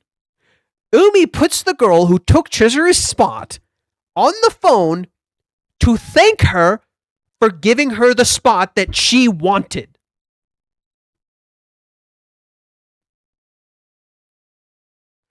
He unintentionally, in trying to help Chizuru, makes her feel fucking worse.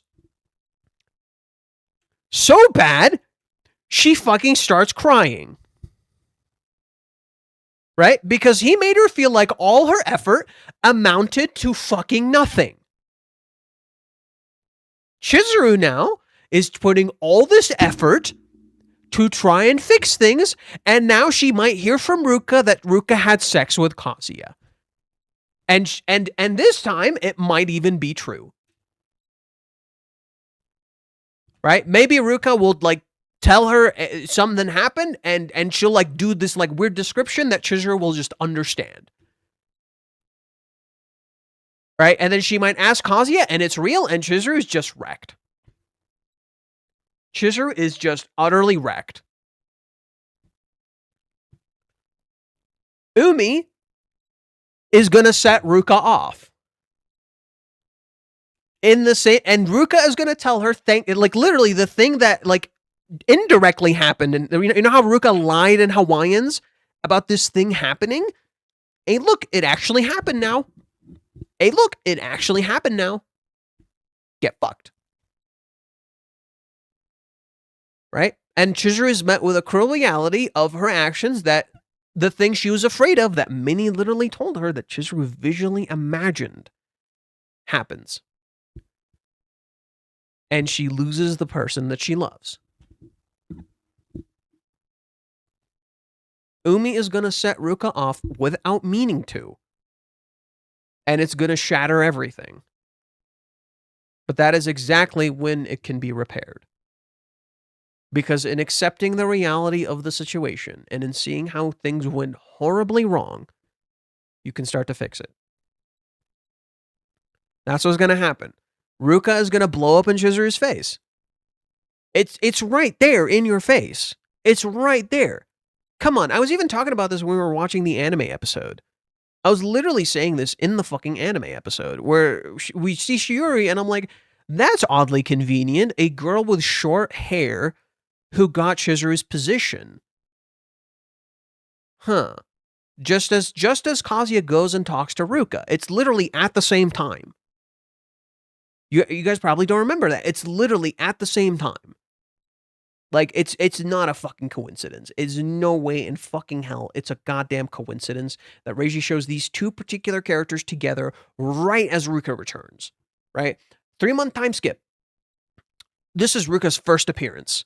We hadn't seen her this whole fucking time. She just comes back. She's off in Delulu land. And then we cut to Kazuya texting Chizuru. Oh, look! Shiori, the girl with short hair that we hadn't seen this whole fucking time. Suddenly shows up. And Chizuru, when she goes to meet Umi, replaces Shiori. Just as she thinks she's replacing Ruka. And she feels bad for it. She envies Ruka. Come on. Come on. It's all there. It's all there. Ruka is going to show... Umi's going to show Ruka for who she is. He's going to unravel the mask. He's going to remove everything. You're going to see who this character really is.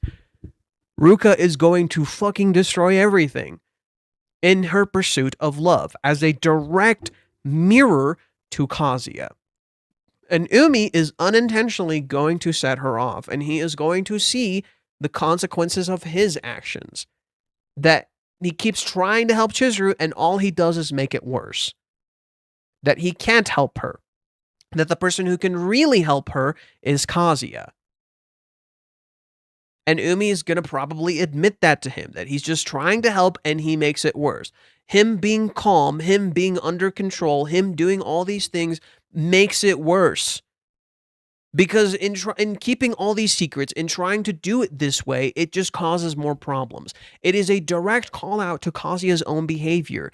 Look, this guy that you worship, this guy who you think you can do anything, just fucked up and hurt the person that he loves, exactly like you are. Congratulations! You're worshiping a dude who's fucking up constantly, and you did better than him. You already did better than him. Why are you looking up to a dude you're better than? Why are you looking up to a dude you're already surpassed? You're already better than him. Just accept that. Right? He's fucking up. He keeps trying to help her and he can't. There's a reason you helped her and he didn't. And that's something Kazuya is going to have to accept. That Umi is not him. And the fact that there is an intentional contrast between Kazuya and Umi's leaving in a taxi, and it's the same exact thing, and whereas when Umi leaves, he says, I love you to Chizuru, and Chizuru doesn't react, but when Kazuya says, I'll keep waiting for you, she fucking kisses him, should be a tell that Kazuya is not Umi. And that is exactly why he should stop trying to see Umi as this thing he should try to worship, and rather just accept the fact that Umi is less than him.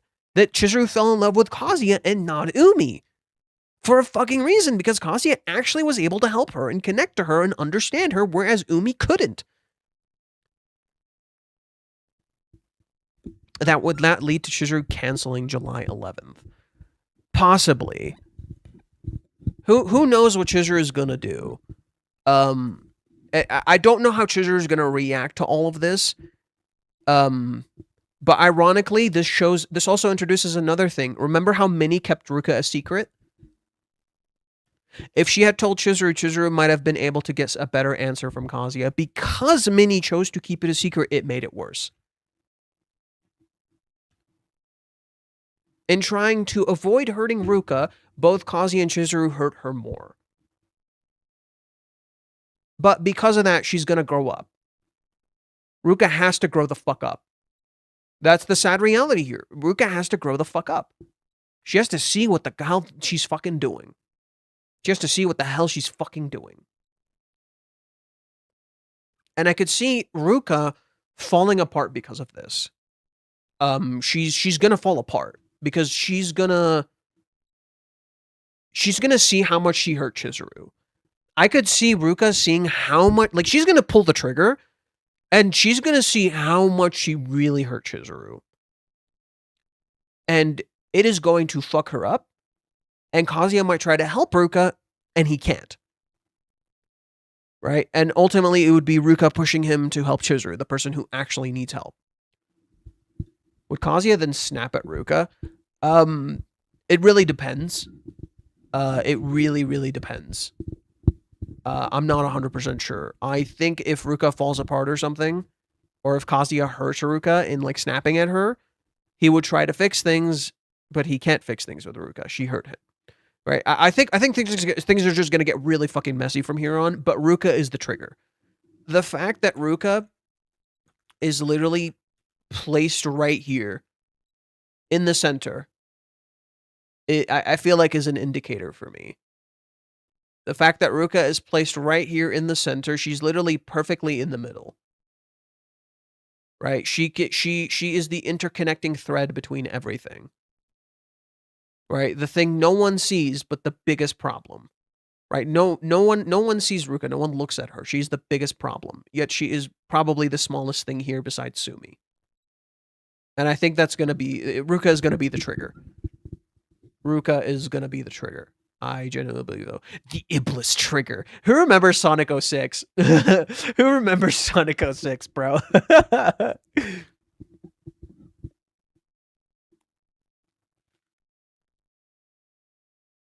Yeah. So we really should be asking ourselves why Umi wants to recruit Ruka for his schemes. I don't think he is. I think the most obvious conclusion is that Ruka appears to be someone who could actually keep Chizuru and Kazuya from being together. The motivations behind that are much less obvious, still beyond Umi stating that he likes Chizuru, but I still think we're already moving away past Umi just being good friend territory. Watch him actually try to be a good friend. He just fucking sucks. And where does this leave Kazuya, who almost feels like an afterthought in the chapter just by him getting the double page spread? To me, Kazuya is a fish swimming in water now. That's why he sparkles. He was born to navigate a life that demands so much effort and passion. And though the direction of his destination is implied to be moving away from Chizuru, we do not hate what we see because we can recognize the beauty of his doomed attempts. And maybe Kazuya moving is what will force Chizuru to move. When Kazuya moves far enough away from Chizuru, will she simply be content to sit still? Or will the idea of that Kazuya's presence is no longer guaranteed scare her in the same way when Umi called Kazuya did to Kazuya? No. I think it would kill her, but Chizuru is willing to sacrifice herself. And the fact that we keep coming back to this, that Chizuru isn't willing to fucking sacrifice herself like this, I think completely misses the point. During Hawaiians, when Chizuru was confronted in the ballroom, she fought back against the allegations by hurling her own. Oh, in the bathroom. I read ballroom. In the bathroom by hurling her own. It felt like a moment of emotional clarity for her. The lesson being that you cannot let others be the arbiter of your life choices. You'll always have agency. You can also... No, it was actually kind of the opposite, ironically. She called mommy out on her stuff, and in so doing, she started questioning herself. That was the irony of that scene. There's a tragic irony to the scene with Chizuru. That should have been what the lesson was. That's not what the lesson was. The lesson, ironically, ended up being, what if I am the villain? Right? Mommy got a harsh rude awakening. Chizuru didn't. Chizuru didn't snap at mommy as she should have. That's where you have to see the nuance of the scene. Chizuru had every right to lose it at mommy. I mean, snap the fuck at mommy. Like mommy is like fucking like physically assaulting her. Chizuru should have thrown her ass. Like Chizuru should have fucking judo thrown her ass. Instead, Chizuru apologizes. Right? It shows how Chizuru is a bigger person, and it makes mommy look like an absolute fucking idiot. Like an absolute buffoon. But what you don't realize is that rather than showing Chizuru she's the arbiter of her own fate, it actually makes her crumble. She falls apart. She actually has no control over her life, and she doubts herself more than ever. No proof can be shown than in the 3-month time skip. If that was the lesson Chizuru learned, that Chizuru is the arbiter of her own life and choices, the 3 months would not have happened. Because the only reason the 3 months ended is because someone, an outsider, intervened and helped her actually start taking and making choices. That wasn't the lesson Chizuru learned in that scene. The lesson that she learned was that I'm a terrible person and I should stop doing things. That's the lesson Chizuru learned. It was actually quite the opposite. It feels like the lesson of Hawaiians is you are the arbiter of your own fate. In reality, it because of how the characters were treated, it made them learn the wrong lessons. This arc, its theme is that. This arc's theme is that. And we need to retroactively go back and see Hawaiians through a different light in order to learn this lesson. Kazuya, in many ways, might need to reverse Hawaiians in order for this lesson to properly be learned. Chizuru right now is more in control of her life, I would argue, but she's chasing dead dreams, right? So whereas she has control now, she's chasing dead dreams. She's chasing a dead love rather than a living love. That Chizuru's issue is not autonomy. In the normal sense at least. Kazuya's issue is autonomy. Chizuru's issue is rather figuring out what the fuck she wants to do with her autonomy. Because she absolutely has control. But she is telling herself she doesn't. She's telling herself she can't do things. She knows she has control. But she's choosing to use her control in the wrong ways, and that's going to come back and bite her in the ass. Her choices are getting her here. Kazuya is the opposite. Kazuya's journey is about choices. Kazuya's journey is about being the arbiter of his own fate, of taking control of his life. That lesson is more applicable to him, rather than Chizuru. Chizuru's issue is about choosing what the fuck to do with her choices. What the fuck she wants. What the fuck do you want? What do you want to do? What the fuck do you want to do? Right? Like in particular, like you got to figure out what you want out of your, like, what is love and what that love is, because she's chasing a dead love instead of a living love. She doesn't know what love is. That's Chizuru's issue. Kazuya, in contrast, like, I would say his question is more, what do you want to do? What do you want to do? Like I said, it's for Chizuru, but I don't think that's true. I think Chizuru's issue is ironically less, what do you want to do? And more, why do you want to do this thing? Right? Chizuru's question is more, why do you want to do this thing? Kazuya's question is, what do you want to do? That I think that's more of a correct statement, in my opinion. Right. So that, no, Chizuru's the lesson of Hawaiians is that you need to take autonomy over your life, absolutely, but that's not what's happening here. You always have agency and can choose what you want, even if that means making others angry in the process. Yes, but that is more of Kazuya's lesson, and Chizuru is just accepting she's the villain rather than just saying this is for me. That's the problem, is that Chizuru made her choices, but she's done it. She's rather viewing herself as the villain rather than saying this is the right thing to do and this is what I believe in. She literally doubts her choices. She's not actually the arbiter of her fate. She's a slave to her fate. Right? She's not in control of her fate. Chizuru is a slave to her fate. She's a slave to her guild. Just as every other character is a slave to their fate. Right? But they're the ones who made her feel this way in the first place. I genuinely believe, like, my theory about Umi. I think that's what's going to happen. I think Umi is trying to help, and he's going to make it worse. Umi is so busy being under control, he's going to realize how little control he actually has. Kazuya, in contrast, is so busy seeing how little control he has that he must realize how much control he actually has. They're inversions. Umi looks like he's in complete control. He is actually completely out of his element. He's a complete fucking shit show. He's not in control of anything. Kazuya is the opposite. Kazuya is so busy looking at how powerless he is, how little he can actually do, that he doesn't see the sheer power and control he has. I mean, just look at how much space he takes in this screen. Just look at how much space he takes up in this screen. He takes up so much goddamn space. He is the hero. He is the character. This is the character. This is his journey. And in accepting he's the villain, he can also transition to becoming the hero. Yeah. Maybe, oh. Chizuru is undergoing the hero's journey. Kazuya is undergoing a broken hero's journey. Oh. Literally, it's in the hero's journey. There's a part where the hero wants to abandon the quest.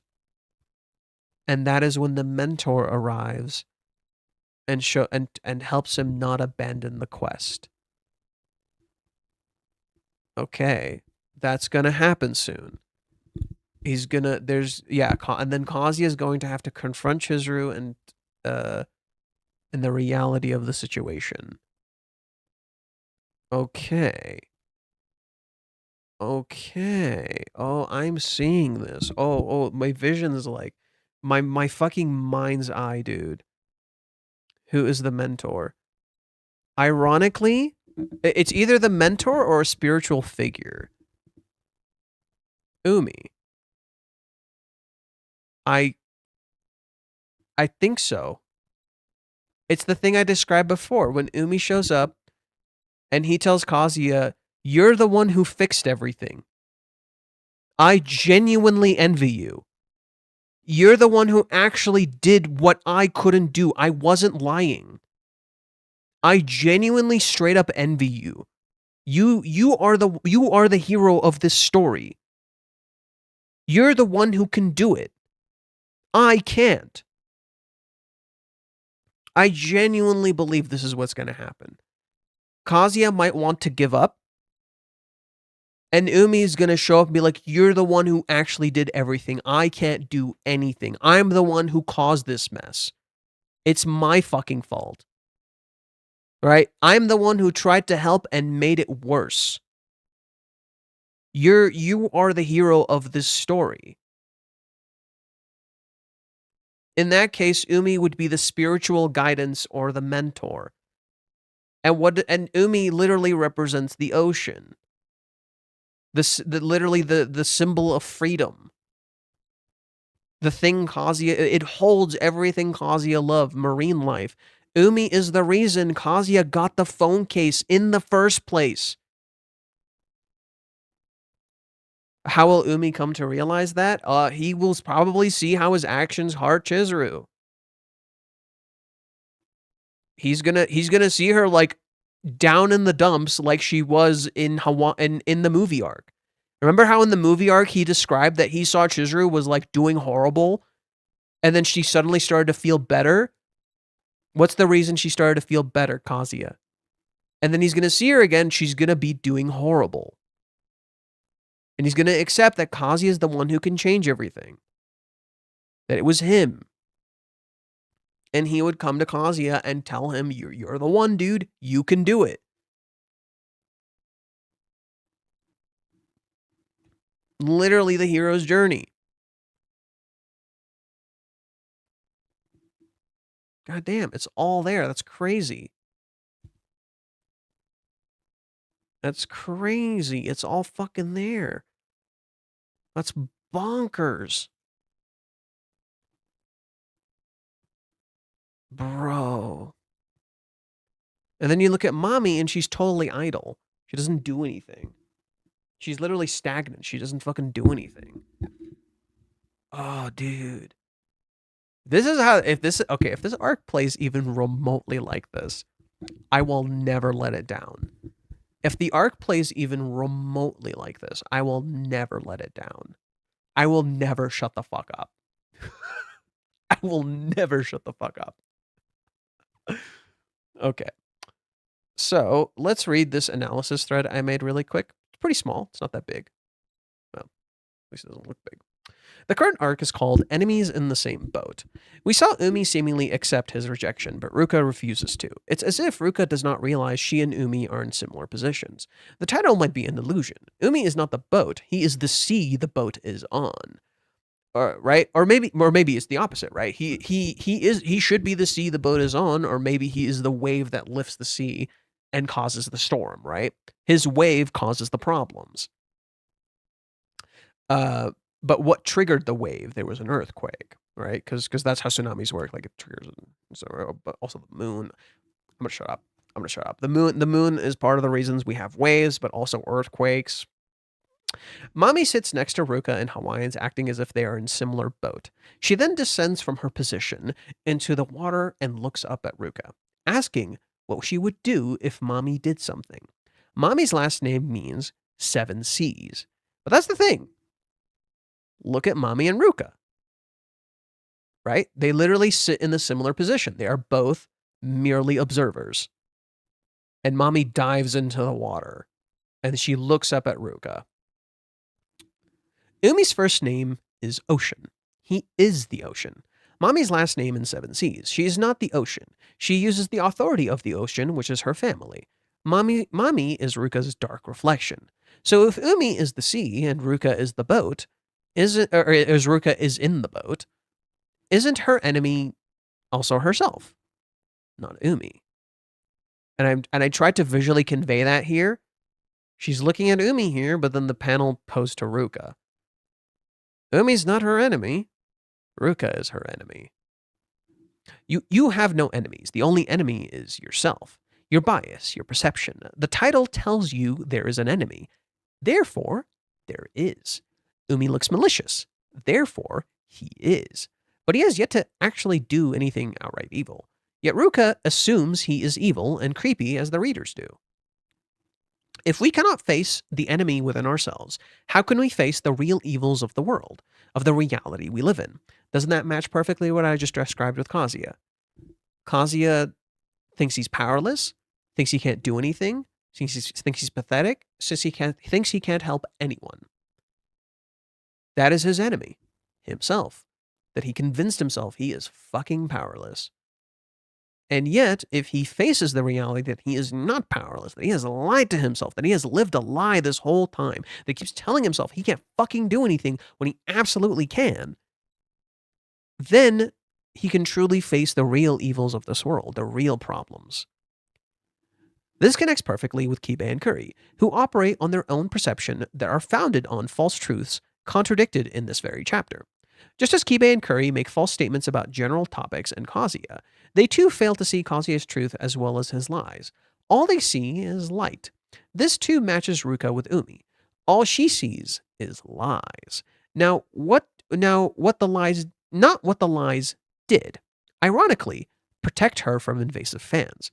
Right? So Ruka is just like, we're not friends. Why the fuck are you pretending to be my friend, dude? Right? Why'd you say that? She doesn't realize how in telling the fans that they're friends, it kept them off of her. Oh, look, his lies that you hate so adamantly actually kept you safe.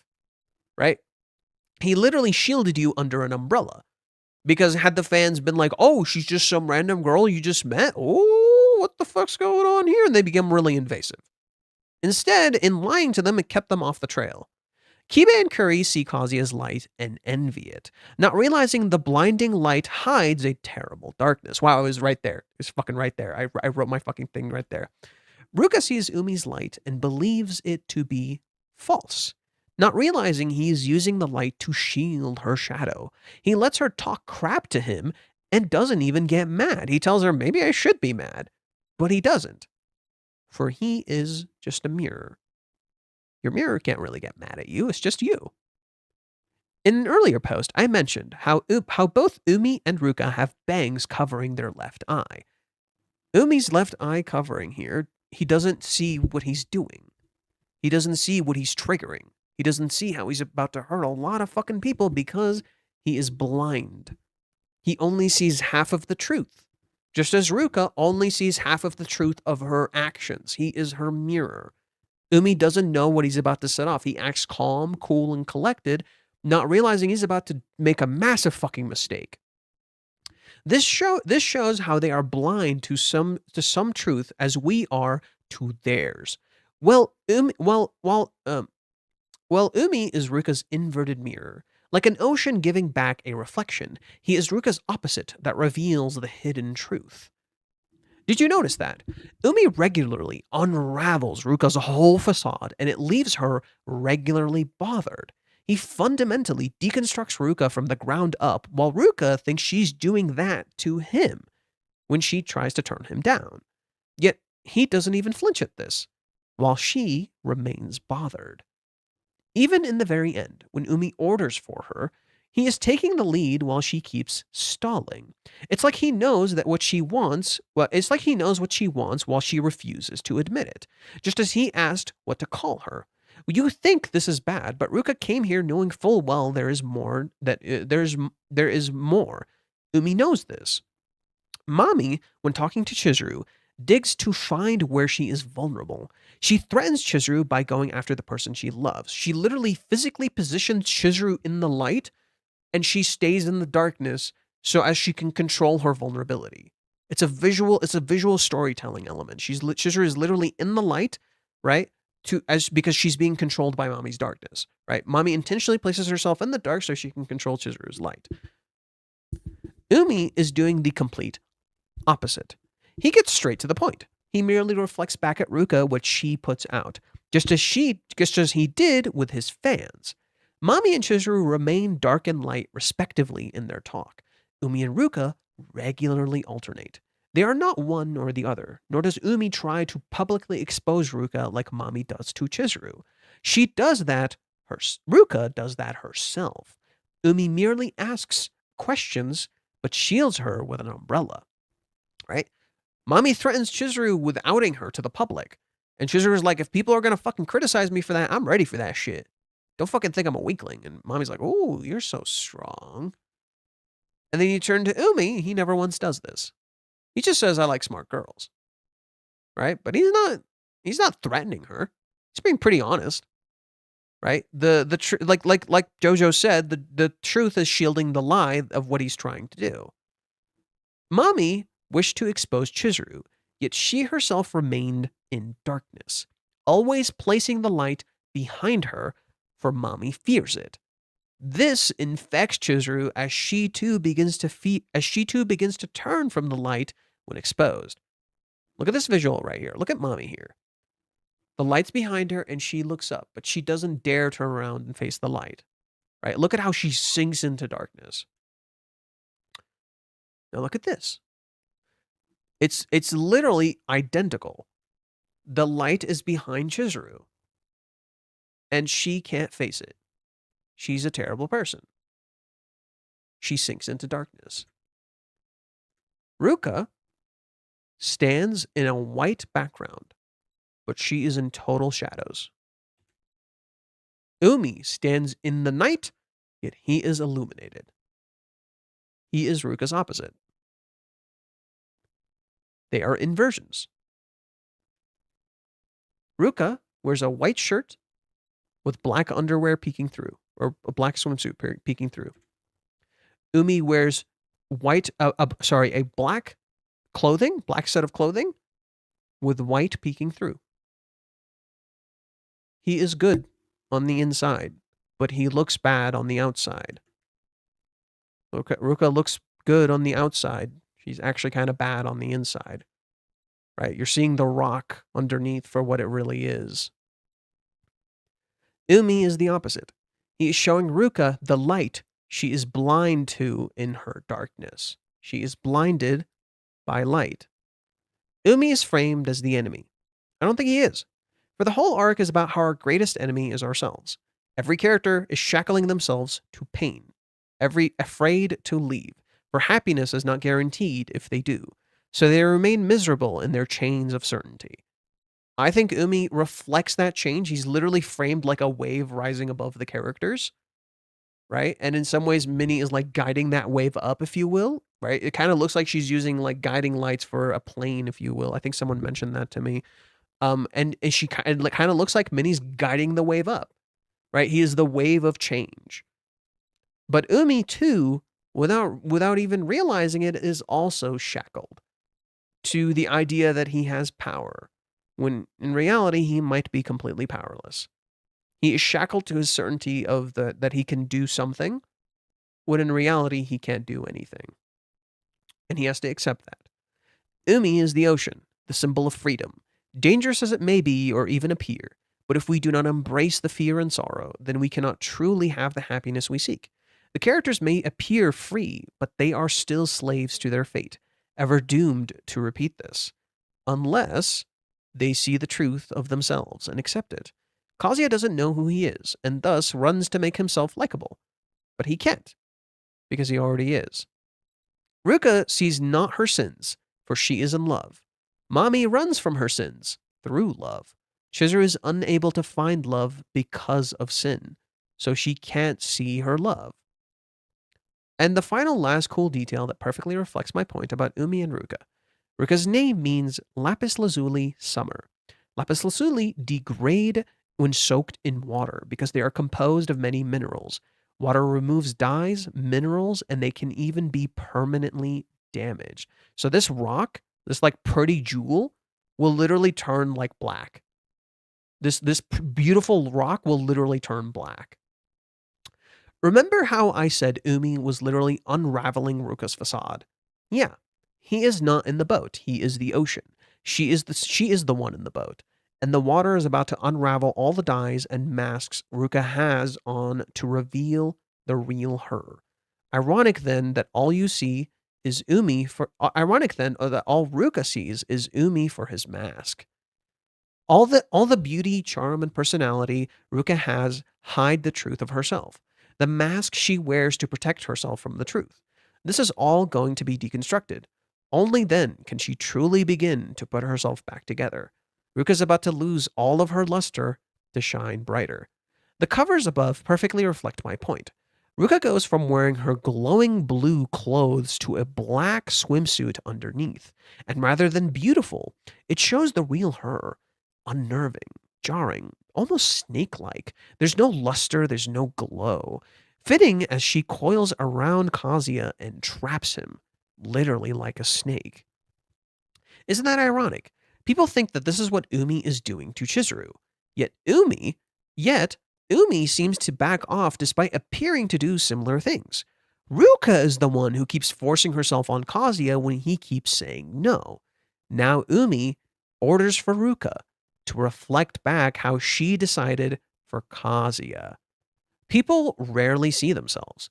Even the latest anime episode reflects how Kibe made the same exact mistake he did in Hawaiians. He yet again pressured his friend despite wanting to repair relations with him. Kazuya took responsibility for Hawaiians. Kibe didn't. And he too will learn soon. Okay, gang, it's 9:15 where I am. I streamed for about 2 hours and 49 minutes. I would say this was a pretty good stream. I would say this was pretty fucking productive. I think we did a pretty good job. I don't think many of you are left here. It's kind of late. Thank you for sticking around if you did.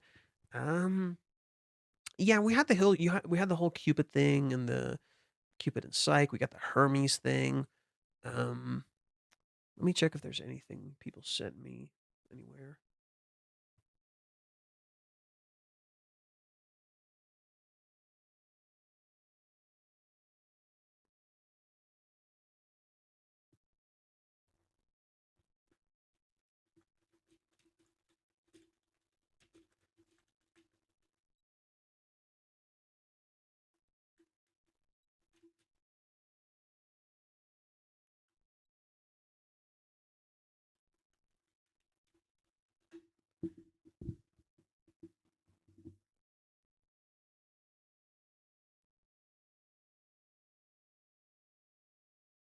Oh yeah, cute note.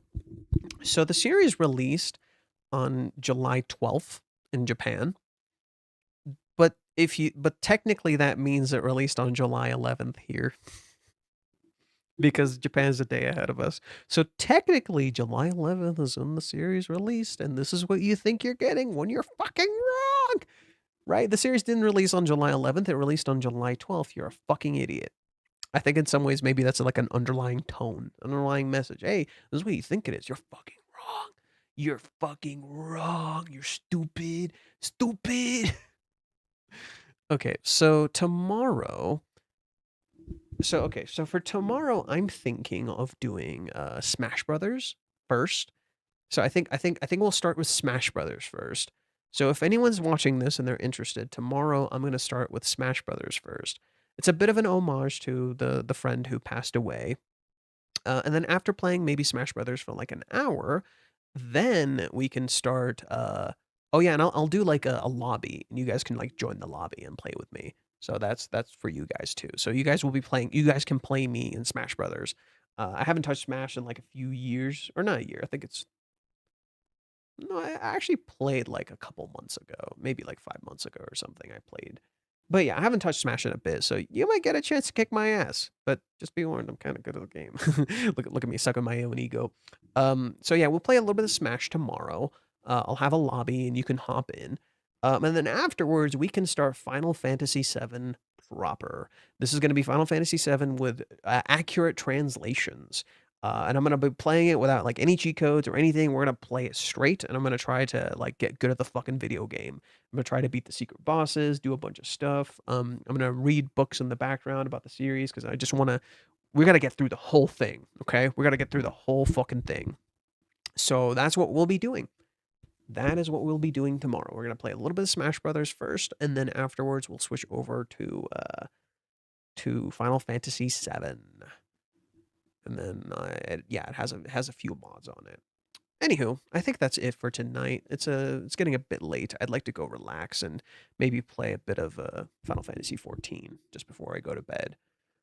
So thank you guys for tuning in. I hope this stream was fun. I hope you liked my theories. I feel like this is probably one of the better theories I've had. I feel like this is one of the better theories I've had. I even had evidence for it. Like just straight up evidence. Like evidence that can like be like, hey, look, there it is. It like all aligns. So yeah, I think even this chapter kind of proves that Kazuya is the hero, you know. So yeah, I think we're gonna go down a really interesting route with this story. And of course we're still gonna have our naysayers. They're gonna be around. Of course we're gonna have our naysayers. I hear Gigok is like currently working on a super big video. So that's gonna be fun. Oh boy. You guys ready to get like so much fucking you guys ready to get so many goddamn copycats, so much flame, so much fucking bullshit. You guys ready for that? That's gonna be so fun. That's gonna be so fucking fun. I'm so excited for that. I was stressed about it the other day and then I got some sleep and I felt better. I'm like, okay. I got over it. It's all good, all's dandy. You know, not gonna stress about it too much. Like it's gonna happen regardless. And you know, Reiji can handle this. Like I'm gonna have faith in Reiji that he can handle this. And then I'll just probably end up watching the video with you guys and then shitting. If it's dumb, I'll shit on it. If he makes some good points, great. If Gigok actually tries to engage with this story, great. But I don't trust him for a fucking second. He has not had a good track record of how he wants to engage with this story. Every time he recommends it to anyone, it's in an attempt to make fun of it. I don't have any faith. Not even a little bit. Bro, if I ever get to talk to Gigok, I'm gonna be like, your taste is shit. Your taste is shit. You're a fucking clown. But yeah. That's just how I feel regarding that. Cool note. I started watching Baki the Grappler. Not the Baki on Netflix. I'd already seen that. I've already seen Baki on Netflix, the weird crazy one. This is OG Baki. This is like Baki this is Baki when he had like short hair, short orange hair. Yeah, Baki the Grappler is really different. And interestingly, I started to appreciate the series a lot more because of it. I started to really appreciate Baki because of Baki the Grappler. Because when I watched Baki like on Netflix, it just seemed like really dumb and fucking weird. But then watching Baki the Grappler, I'm like, oh, I understand what the point of Baki is now. Baki is basically a story of like really stupid, insane what if you can do that shit. But what makes Baki beautiful is the deep humanity underneath it all. Baki as a story is so human. It's so human underneath it all. All these characters have these ideologies that may not make sense to you, but make sense to them. Baki as a character, like his story's so sad. He literally has toxic parents, and he, in having toxic parents, he literally has these like horrible death battles with people. And the irony is, in these horrible death battles, he forms friendships. He forms these unlikely connections with people that ultimately end up caring more about him than his own family.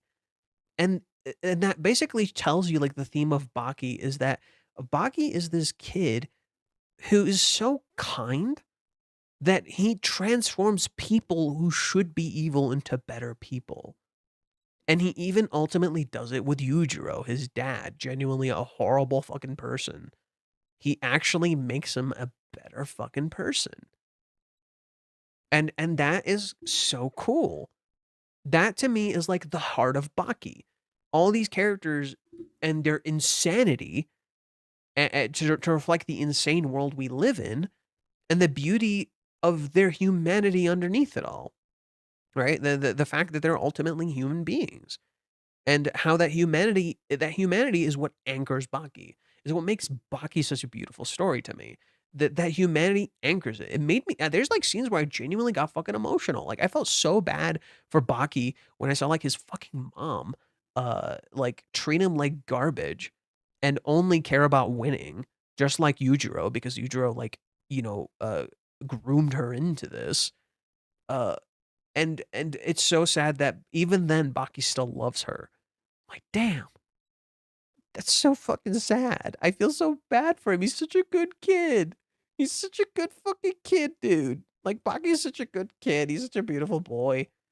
Um, so that's why I kind of started really appreciating Baki. I'm definitely considering reading the manga now. I'm definitely really curious about reading the manga of Baki. I kind of really want to check it out. Baki seems like a really interesting manga to read. I've watched the show and the show is okay. I like the music. I like the presentations. I like the original show a lot more than the Netflix one. The original show of Baki to me is a lot more interesting than the Netflix one. Cool backstory. I watched this show around like middle school, like the Baki the Grappler. I watched it around middle school when it was first airing, and it scared the ever living fuck out of me as a kid.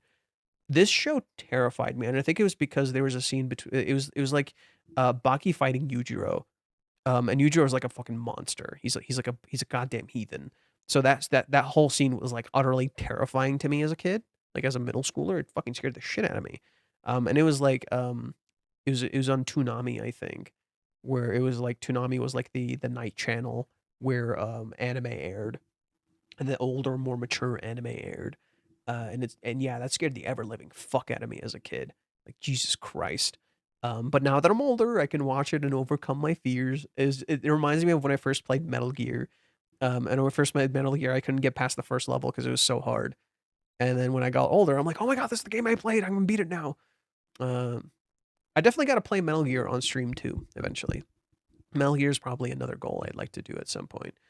I'm considering playing the remake at some point. I think I might do that eventually, but at first we got to run through the base series.